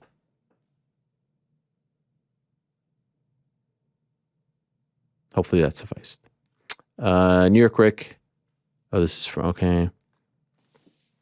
I'm just going to read the questions, not the back and forth, if you don't mind. Hi, Ariel. First-time commenter here with an interesting hypothetical regarding Juliana Peña's potential future as one of the GOATs. On Monday, GC boldly predicted that Peña will best Nunes in the rematch, and then Valentina will claim the 135-pound throne. What if Peña does indeed beat Nunes in the rematch, but then goes on to beat Shevchenko too? Where would she fall among the greatest fighters of all time? I mean, she'd be up there. Tell you that much. But again, it's tough with the greatest stuff because then she lost to Jermaine Durandamy. It would be an incredible stretch. It would be an absolute incredible stretch because I think by the time this is all said and done, I think there's a chance that we say that Valentina is the greatest of all time, honestly. The only thing holding Valentina back is the lack of great opponents. Nunes was very lucky in the sense that she was able to fight Ronda and Misha and Holly Holm and Chris Cyborg. She had those big names. Sometimes you're like DJ and you don't have those big names. P.S. Haven't heard anyone bring it up. But if Nate fights early 2022, then I'd like to see Wonder Boy as Conor's next opponent. Yeah, but I feel like I don't want to see Conor fight at 170. Honestly, I want to see him fight at 155.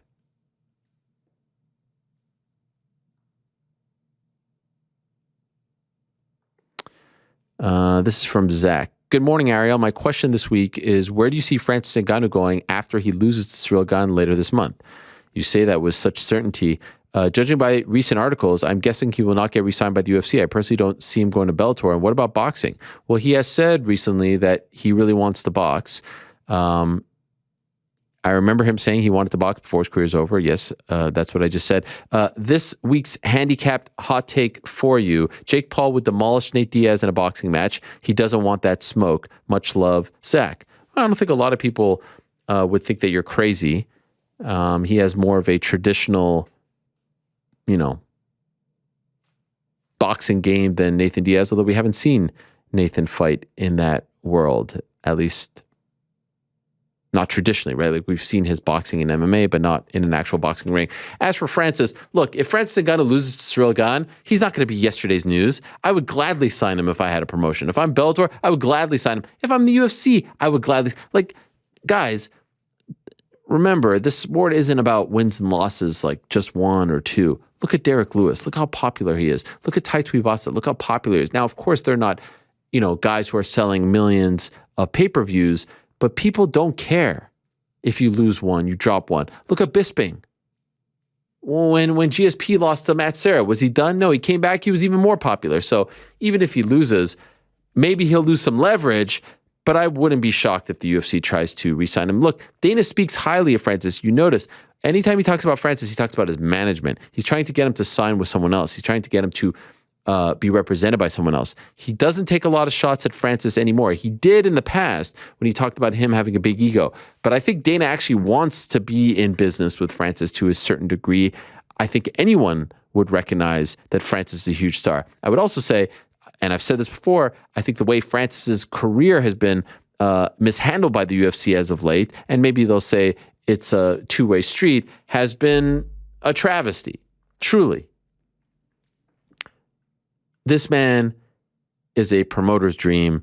He fights the way in which every promoter wants a fighter to fight, especially a heavyweight champion. He's got that incredible look, that incredible style, that incredible power, that incredible backstory. And I feel like we've heard nothing from him since March. Of course, interviews, this and that, but like he hasn't been promoted. And so I'm really curious to see, let's see how they promote him between now and January 22nd, right? They have a great runway here. They've got that show on the 15th, which isn't the best show. Is there a lot of Francis stuff being put out right now? Are you seeing him on billboards? This is the heavyweight champion of the world. And he looks like that and he fights like that. Promote him. Because the heavyweight champion is the one that is always going to resonate with the people more so than anyone, because he looks like a superhero and he fights like a superhero and he has power like a superhero. And I just feel like we're letting the politics get involved here. It's very unfortunate. Ariel, does absolute power corrupt absolutely? Sincerely, Dave from North Bay. What? Ariel, does absolute power corrupt absolutely? Sure. Tyler, what is the backstory behind your relationship with Patrick McAfee? The backstory, in the early days of the pandemic, he had me on a couple times and we hit it off, and that's it. I've only seen him very briefly once in person when I was at the SmackDown show at MSG. We have similar, I don't know, takes on careers. And we talked a lot when I was, leaving ESPN and all that. And I have, look, kayfabe aside, I don't know if I have so much respect for him. He would be on my Mount Rushmore right now of people in the media because of what he did, how he built it, the loyalty that he has to his guys, the fact that he's doing it essentially on his own. Of course, he has, he has sponsors and stuff like that, but like this is his own vision. And then, the stuff that he's doing in wrestling, I think he's the very best color analyst in this sport in the sport of wrestling, in the sports entertainment field, whatever the hell you want to call it, since Jerry the King Lawler. And he's going to be up there if he wants to with the King, with Ventura, with Bobby the Brain. I just think he's just an incredible talent, and the audience that he's built and his team is fantastic. Like, I just can't say enough good things, honestly. So anytime they want to have me on, it's fun. And I like, I like messing around and having fun there. And he allows you to kind of just be yourself. So that's really it. There's no other backstory. He was kind enough to come on this show, my other pod. He's just a cool guy. Doesn't take himself too seriously. Gets media, gets what the people want. And I think we're moving in that direction. Like, people want those shows over the traditional media shows where everyone's sitting around in a suit and giving you 30-second sound bites. That's obviously the future. And it's the type of show that we've tried to do here for a very long time.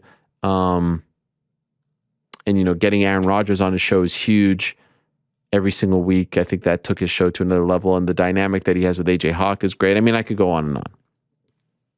So I'm a big fan.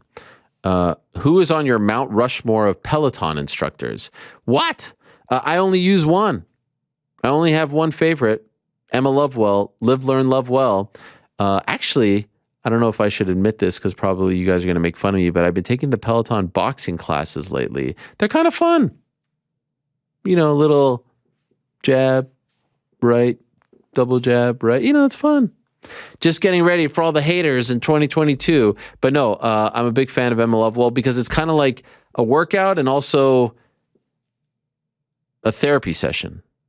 It's great. I can't recommend it enough. I enjoy doing it. I look forward to doing it. It's not a chore.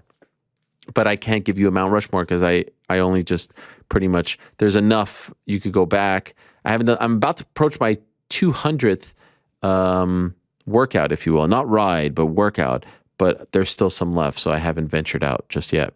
What is a logical explanation for how Khamzat is yet to be booked?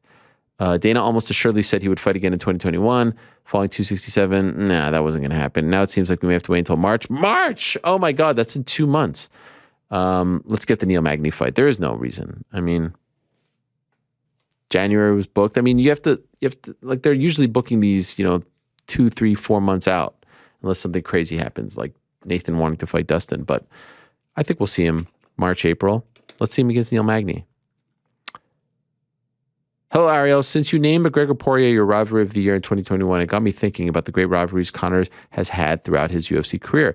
His rivalries with Aldo, Nate, Khabib, and Poirier have all had classic moments and produced some of the biggest fights in UFC history. Which rivalry is your favorite and why? Personally, I have to go with the Diaz one because 196 is the first event I ever watched, and I've been hooked ever since. Wow. Aldo, man, the Aldo one was great. The World Tour, that was amazing.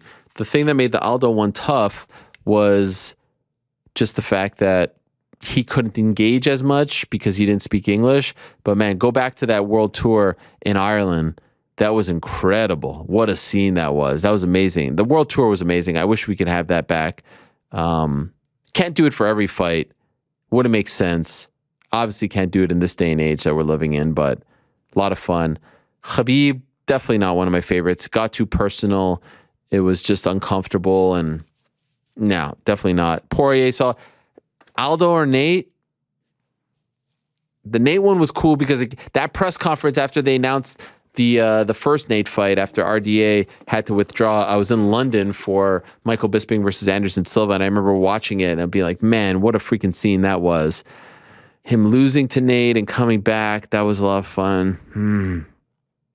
I'll go with the Nate one because there were two. And then the build-up was fun. And remember, they had that press conference prior to UFC 197, and Conor didn't show up, and the seat was left open, and they thought that Nate was going to bury him, and he's like, I'm not fighting anyone else. That was, again, I've said it a million times. You could do a whole documentary on those, 6 months in the UFC. So I'll go with that one. Sean, do you think Francis Ngannou seriously has a chance versus Tyson Fury? I think historically the champion boxer is going to beat the champion MMA fighter in boxing. Now you go to MMA, the MMA fighter is going to win. Steven, hope you and your family have a healthy and happy 2022. Got into Phuket safely and appreciated the 8 hours of audio your team provided along the way. Thank you. I hope the same for you and yours and for everyone's. 2 questions. How long does it take before you refer to a poster on here as a friend? Sometimes you do it. Just wonder how far back you go with them. Technically speaking, we go back to meeting in Montreal 20-ish years ago. Really? The days of both our families stealing DirecTV to watch Pride. I don't remember my family stealing DirecTV to watch Pride. Stephen C. Anyway, I mean, you're all my friends, but I don't know who this is. Anyhow, following up on an old question I had, what about getting some of your UFC buddies on your Monday show more often? I refer to Lionheart all the time to break down the fights. Could add them into the GC segment to give a different POV, and find you guys are sometimes literally recapping with the obvious to why GC's bets won or not. Thanks as always for taking all our questions, fighting for better fighter pay. Yeah, no, I mean, when you want someone to come on a regular basis, you probably have to pay them for that.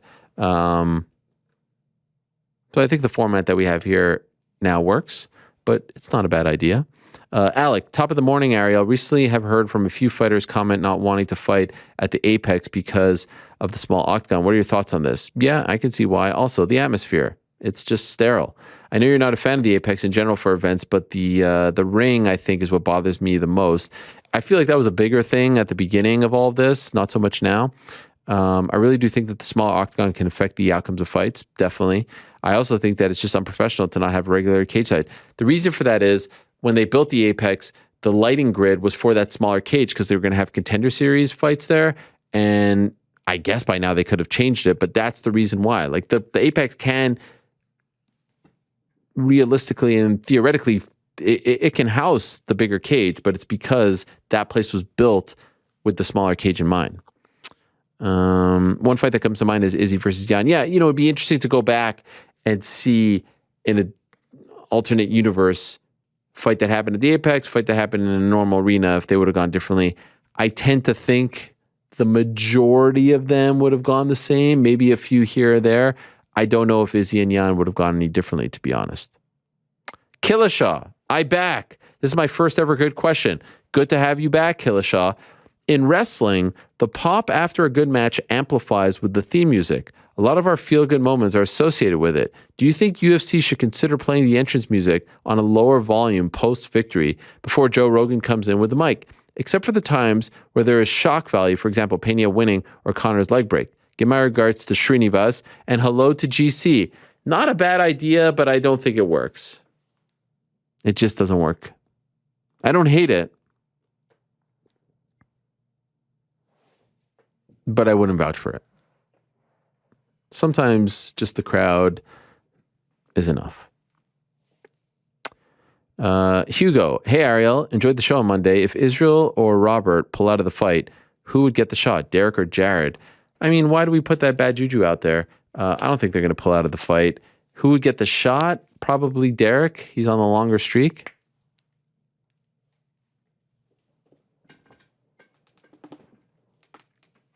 I see some guy here trying to get me to say bad words like Michael Bisping. They troll Bisping on his thing. And I'm not going to fall for it. Tony, hello, Ariel. With a lot of fight of the year lists, I saw Gaethje versus Chandler and Jan versus Sanhagen.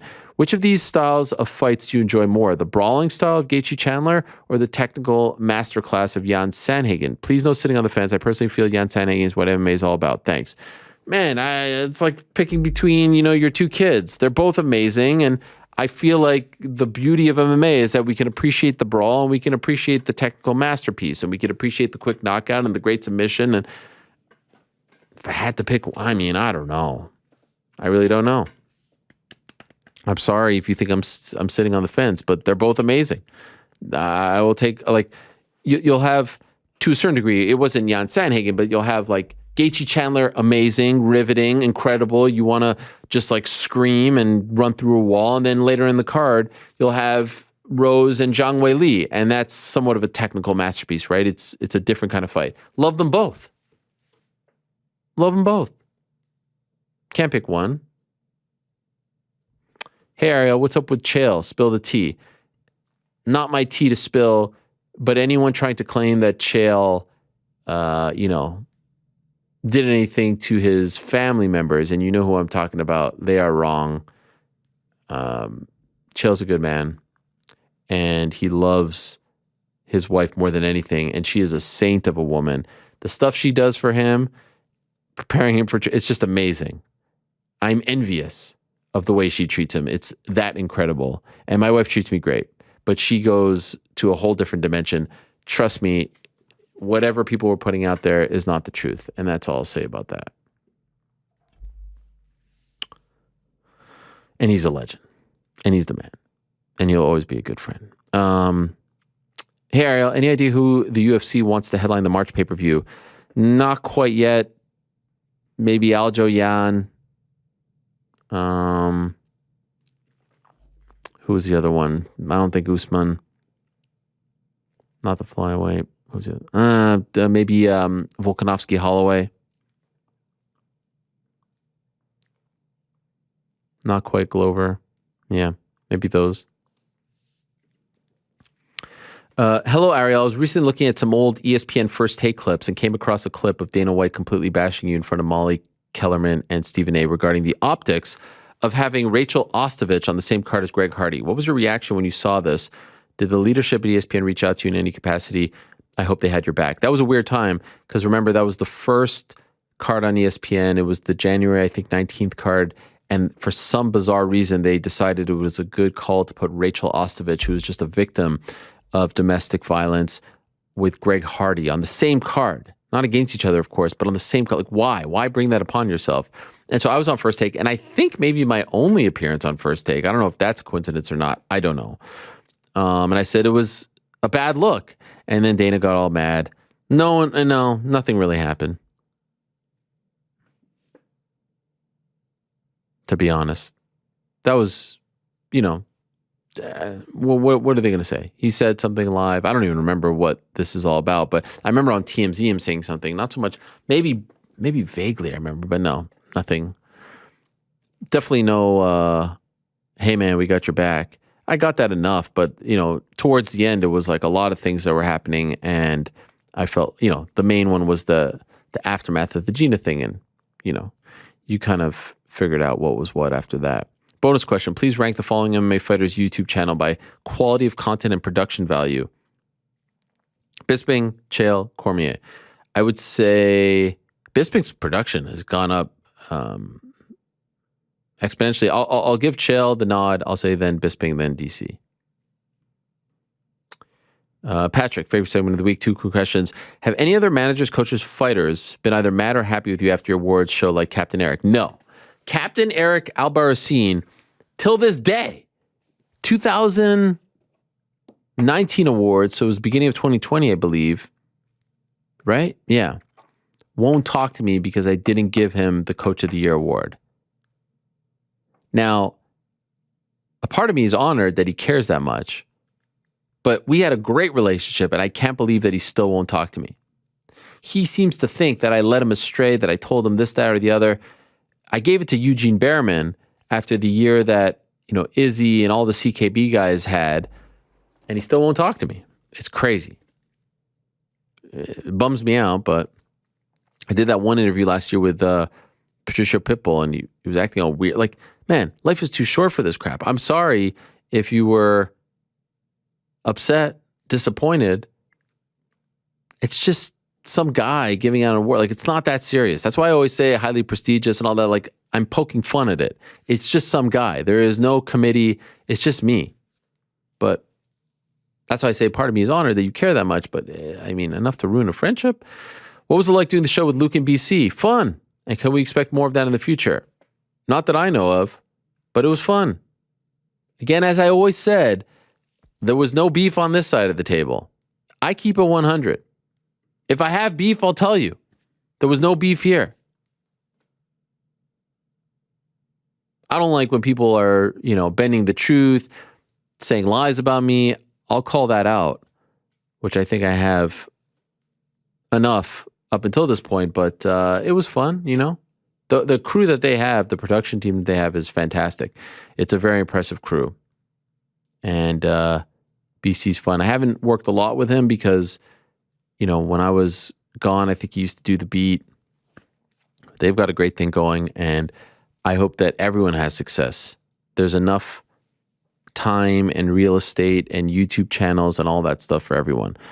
Can you recall, this from Will, the most emotional interview that you've ever done? Man, that is tough. I'll tell you the first one that just comes to mind was when King Mo won the Strikeforce title, the light heavyweight title in Nashville, and I went to the back. One of my favorite post-fight interviews ever because he couldn't even stand. He's lying down. He just beat Gegard Mousasi. Couldn't stand. Had the belt draped on him. This is when we went into the locker room, and he just kept talking about how he was always second place.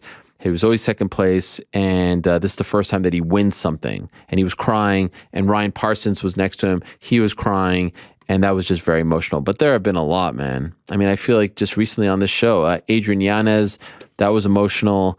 DC after, his loss to Stipe, that was emotional. There have been a lot. I'm forgetting them. I probably should do a better job of remembering. But the first one where I really felt that emotion was that King Mo one. Is Sean Strickland's disturbed guy on the edge persona work? I don't know, man. I hope. And I was actually thinking about that recently when I saw some of the tweets. Whatever it is, I don't know who it's appealing to. I guess I hope it's a work, but not the direction that I would go in. Like, I'm all good with personas and whatnot, but some of it is just downright offensive, but then other times it's like, man, please tell us this. Like, can you just wink? Can you just let us know that you're not going to do something to harm yourself or someone else? So I don't know. I honestly don't know, but I hope it is. What is your favorite fan interaction moment of 2021? There haven't been many as of late. Fan interaction moment.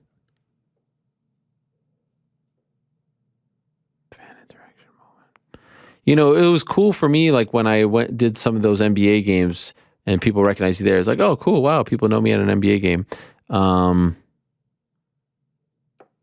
Or the boxing stuff.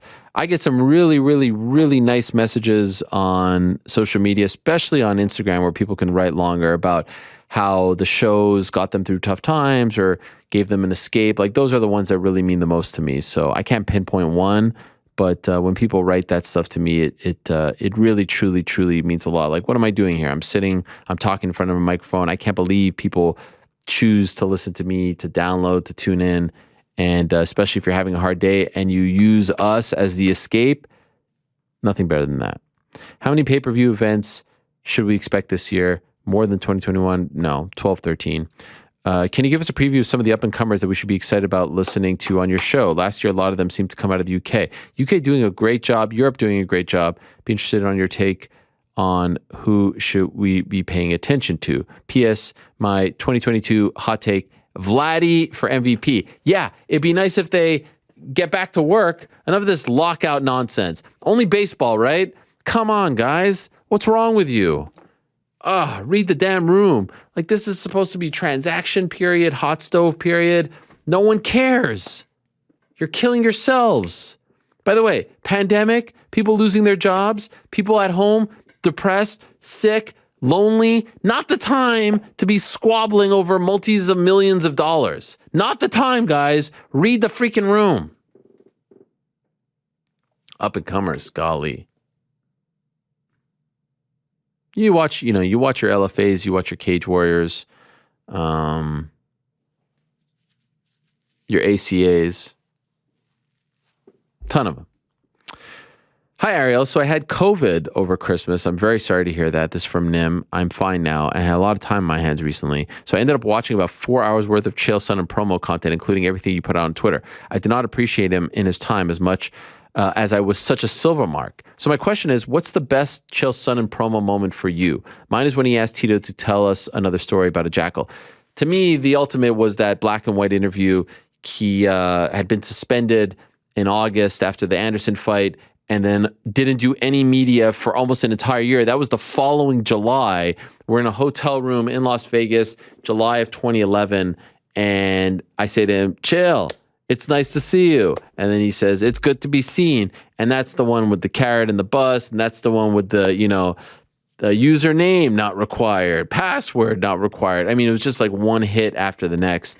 So I know that's not like your traditional 30-second promo. But that's my favorite. Anderson Silva, you absolutely suck in the cage is probably one of the more famous ones. But like as far as like a Chael interview, that to me is the quintessential one. Any word on who will main event UFC 272? Not yet. Talked about that earlier. Harry, I loved Monday's show. Thought GC was a great addition to the MMA Hour Awards. How about that, GC? Realistically, if the PFL loses Kayla Harrison, what do they have left to offer? All the big names they brought in for last season did not work out well, and I've always thought that their production was lacking. I don't agree with the production part. I think their production is fine. I think it's actually quite solid. Let's see. I feel like they have a couple of surprises up their sleeves. New TV deal coming up. Do they stay with ESPN? Do they go to a Peacock? Do they go to an Amazon? Do they go to a Turner? We shall see. I obviously think Kayla will be great. I think the Kayla at 155 thing is going to run its course. I honestly do. So let's see what they have. I feel like they got a couple rabbits to pull out of their hats. So let's see. But yes, keeping Kayla would be great. I mean, she's by far their biggest name. She's a huge talent and a budding superstar and cuts great promos and is an interesting interview and just a very likable person to follow. I would urge them to try their best to keep her. Will, hi Ariel. Would love to hear what it is about Diaz that makes Poirier so excited to get back in the cage so quickly and so on such. Hi Ariel. Would love to hear what it is about Diaz that makes Poirier so excited to get back in the cage so quickly and on short notice. It's personal. They were supposed to fight back at UFC 230, and they went back and forth, and a lot has been said. This one is just personal. Also, it kind of makes sense for both of them at this stage of their career, but it's really just, it's personal. And yeah, as Newman notes, money fight, Nate keeps calling him out. But really, I think just they don't like each other. But of course, there's money to be made. Mark. Hi, Ariel. Hope you had a good Christmas and a Happy New Year's too. Thank you. By the way, why do people say Happy New Year's? It should be Happy New Year, no? I guess New Year's Eve. When people say Happy New Year's. Seems weird to me. My question is, do you think, considering how reluctant Dana was to announce Carla Esparza versus Thug Rose's next opponent, her unfortunate eye injury at the latest Fury could let someone else take her spot? I hope not. But yes, that was gruesome. By the way, that Fury grappling was really impressive. What a cast of characters they had there. The conspiracy theorist in me couldn't help but think, oh, they're no longer in the Shug business, Submission Underground. Now they're going to build up this one.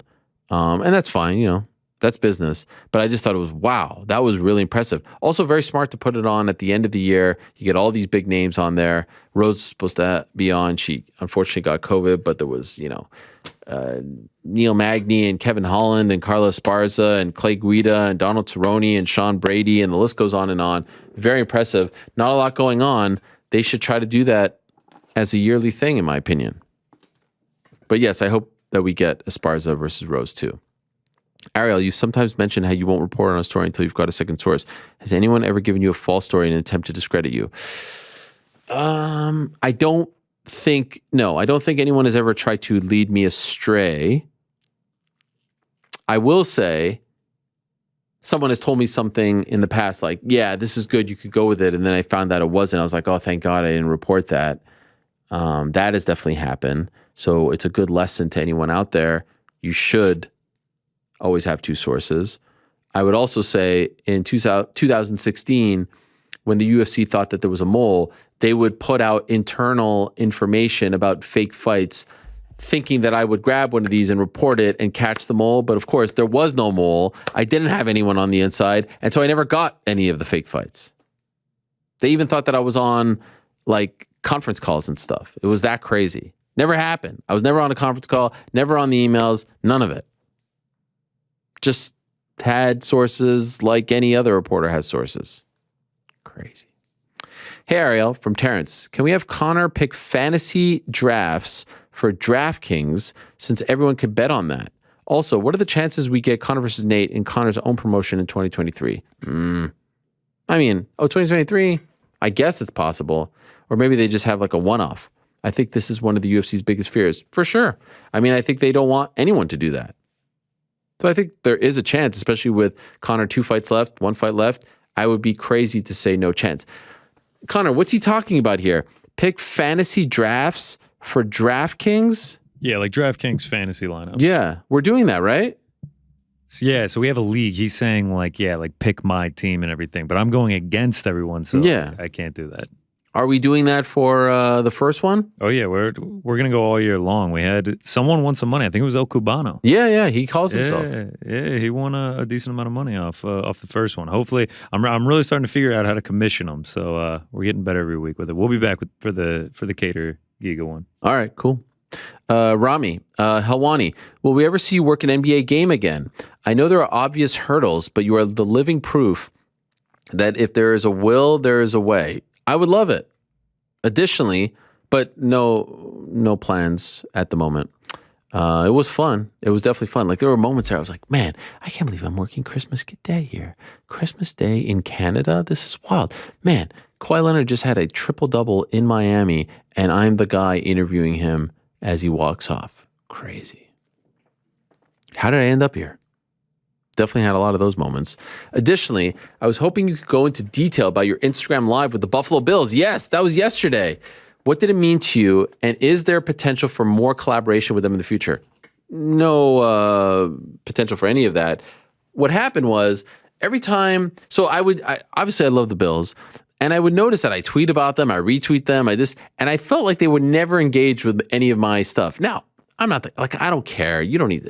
Part of it was a bit of a joke as well, but like it got to the point where they would put out a lot of these sort of like celeb video. Here are celeb fans wishing us luck or talking about the Bills, and I was like, man, I feel like you see my stuff. I'm verified. Can I not get a like? Can I not get a something, a fist bump, a something? So then when I would go on McAfee's show and other people's show, I would talk about how I love the Bills, but I feel like their social media is ignoring me. Like I'd see them interact with people in the comments. Oh, I just want some love.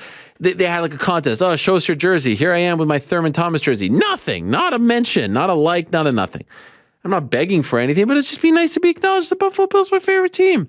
So then I mentioned it on Slow News Day with the great Kevin Clark. And then all of a sudden, voila, they followed me, and now we're buds. And so it was nice to get that recognition, but it's cool, man. Like, you're a kid and you're like, wow, I'm talking to the Buffalo Bills. Of course you're not. I mean, you're talking to someone who works for the Bills, but it just feels cool. So it was a nice moment, and it was kind of a nice conclusion to that saga of me saying that they weren't, paying attention to me. All in good fun. Relax, everyone. Potential to do more? No, but it's fun to be a fan. It's really fun to be a fan. It's fun to be acknowledged by your team. I did something very briefly with the Knicks last year in the playoffs. It's a crazy thing for me that people even want me to be a part of any of this. I just grew up a diehard fan of these teams, and I can't wait till the Expos come back, and I'll do stuff with them as well. Jordan, hey Ariel, why do you think the UFC has struggled to consistently have a marquee star at heavyweight? Lesnar's run was short-lived. Kane and JDS weren't huge draws. Kane, had a nice run. DC was underappreciated. Considering boxing's rich history, I mean, look at what they're doing with Francis. That's for one. But I think because, Stipe wasn't really willing to get behind all the promotion stuff to a degree, but because the heavyweight fights are so unpredictable, no one was holding the belt for more than 2, max 3 title defenses. It was moving around like a hot potato. So they haven't had that dominant star for 5 years. But let me tell you something. When you have that star like Francis Ngannou, you better promote the hell out of him, because there's a lot of money to be made there. Are they going to add a co-main to UFC 271 in Feb, or stick with Cannonier Brunson? Seems like that's what they're going with. All right, just a few here. Matthew, hey Ariel, happy Wednesday. Do Nate and Dustin actually have a fight in the next 3 months? I'll say yes. If so, what happens to DP if Nate wins and or him? What are you most excited for this year? I'm really excited for Ngannou versus Gane.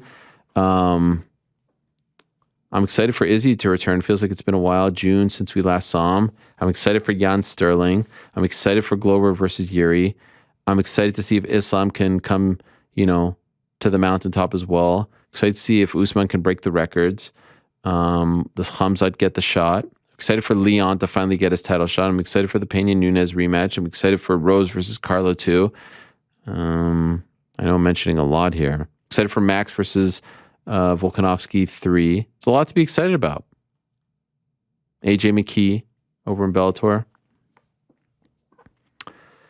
Happy New Year. 2 quick questions. With his sharp boxing and great takedown defense, what type of fighter has the best chance of beating Petr Yan? Good question.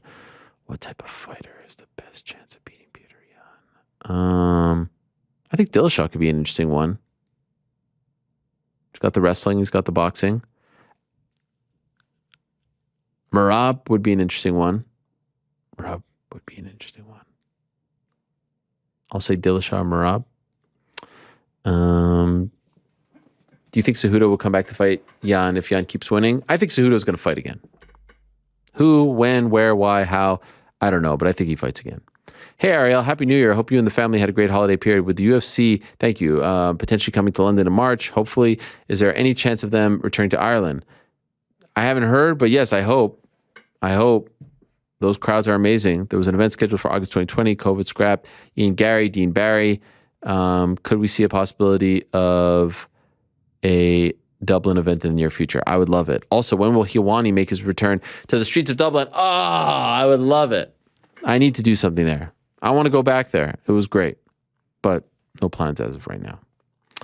Sam Watkins, not to be confused with the wide receiver. Yo, Ariel, love the award show. GC added some nice regular guy answers in between yours and New York Rick's compelling arguments. LOL, nothing but love for you, GC. I just want to comment that I do enjoy the weekly events at the Apex, if only for the fact that I can get it every weekend. UFC has become my Saturday event, and when it's not on, I miss it. Okay, cool. By the way, I'm not advocating against the weekly Saturday thing. I do think the roster suffers and the card suffers. I'm just saying, can we get out of that place? That's all. But they were doing weekly Saturday events all over the damn world, 2 years ago. That's all. Of course, events with a big crowd are awesome, but I take 45 events a year over just 12. I'm not advocating for 12 events. Of course, I want more. The fighters get paid more. I'm just saying the Apex is getting a little stale for me. How much do you think the UFC wants this Diaz-Poirier fight to happen? I think to a degree. I don't think they're going crazy gaga over it, but to a degree. It would be Nate's last fight on his contract. They're not going to... I would be shocked if they give him this as their last fight, as his last fight. I'd be shocked. And I wouldn't be surprised if he wants to explore some other options outside the UFC. I also wouldn't be surprised if somehow the UFC somehow doesn't make this fight happen. Delays Nate's contract, yes, which has happened already, and waits for Conor. Yeah, that could happen. What do you think? That could happen. It's all up in the air right now with Nathan. Does he fight Dustin and get maybe one fight added on there, the Conor fight? There's really two big fights for Nathan at this juncture in the UFC, right? Number one would be the Conor fight. I would say number two would be the Dustin fight. Of course, there's other fights out there that you can have, and they'd be lovely. Oh, him versus, I don't know, Tony Ferguson or something like that. But those are like the big ones that have rich history behind them right now. So they want those two fights. And if he wins those two fights, there'll be some, momentum behind him. But the question is, he's now to that interesting spot in a fighter's career where there's one fight left. You want to roll the dice? One fight, go fight Dustin Poirier, you win, and then you go make millions elsewhere? Dicey. Super dicey. So this is the game being played. And I think January 22nd is just not, it's coming up in what 17 days? It's not incredibly realistic. It could happen. It could happen as we speak. I'm not going to rule it out. But could it happen in the next 3 months? Sure. I think a scenario where maybe he fights this one, gets another fight added on. We'll see. I think the days of him signing 6-fight deals are over. And I wish every fighter would go down that path. 4-fight, fine. 6, 8, crazy. I think those days are over for Nathan. But yeah, one of the many interesting stories to follow. What's up with Kron Gracie? This is from Jake. My good friend, Guilherme Cruz, the Brazilian Beast, just spoke to his dad about his future. Go check that out right now on MMAfighting.com.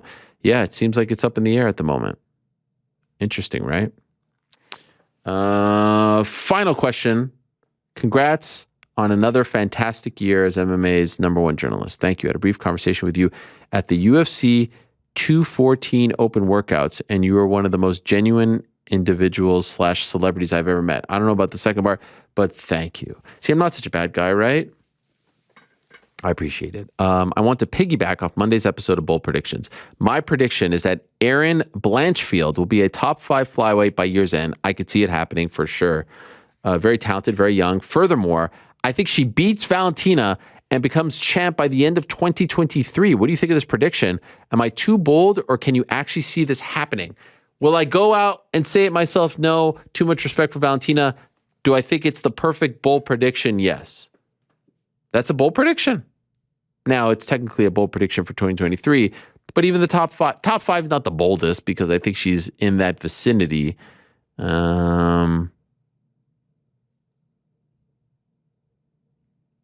Is she ranked?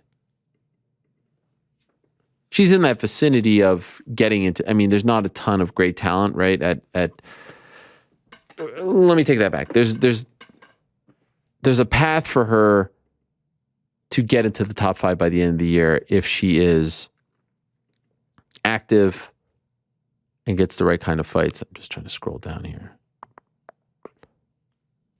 Yeah, so MMA Fighting has her tied for 14th. Shevchenko 1, Andrade 2, Chukagian 3, Juliana Velasquez, Lauren Murphy, Jennifer Maia, Liz Carmouche, Tyler Santos, who I suspect will probably be next for Shevchenko, Alima Lee McFarland, Joanne Wood, Viviane Araujo, Andrea Lee, Alexa Grasso, Erin Blanchfield. Grasso would be good. Yeah, I could see it happening. Beating Shevchenko, that's bold. I'm not going to co-sign, but I respect it. All right? Boom. 431. Thank you very much to everyone who sent in questions. I appreciate you all more than you know. Thank you to everyone who is tuning in. Thank you to everyone who continues to rate, download, subscribe, and review. And that's it. It's been a great day. I hope it's not too icy outside. I hope you're all safe and sound. Derrick, you'll stay right here. Where are you? There you are. No huge events coming up this weekend. So enjoy the rare, very quiet weekend in combat sports, and then it all picks up next weekend, and we're back on Monday and Wednesday and for the foreseeable future as well. So you can hit my music, Frank. Thank you to DraftKings. Thank you to all the guests. What a fun show it was. A fun lineup, an eclectic mix of characters. Tai Tuivasa, what a guy. What a star. So unique, so special to be able to break through in this day and age and connect with people the way in which he does. Like when he fights, when he scores those knockouts, when he celebrates the way in which he does, everyone loves it. Everyone reacts to it. Good for him, man. Not that long ago, he was on that losing streak and you're wondering, like, is this guy going to come and realize his potential? Is he going to fall by the wayside? Look at him. Killing it. 4 in a row, 4 finishes, 3 in the first round, 1 in the second. I think the win over Greg Hardy did him a lot of good, if I'm being honest. So congratulations to him on all the success. Thank you very much to him for coming on. Thank you very much to Derrick Lewis for coming on. So good to catch up with him, even though I'm still not quite sure if he likes me or doesn't. I think he does.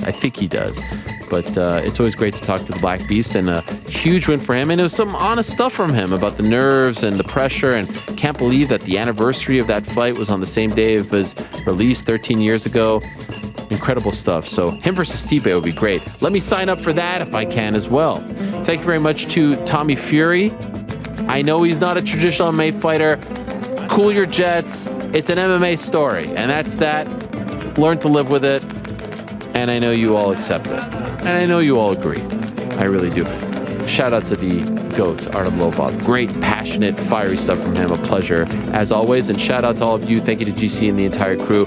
Back on Monday, same time and place. Until then, I say peace.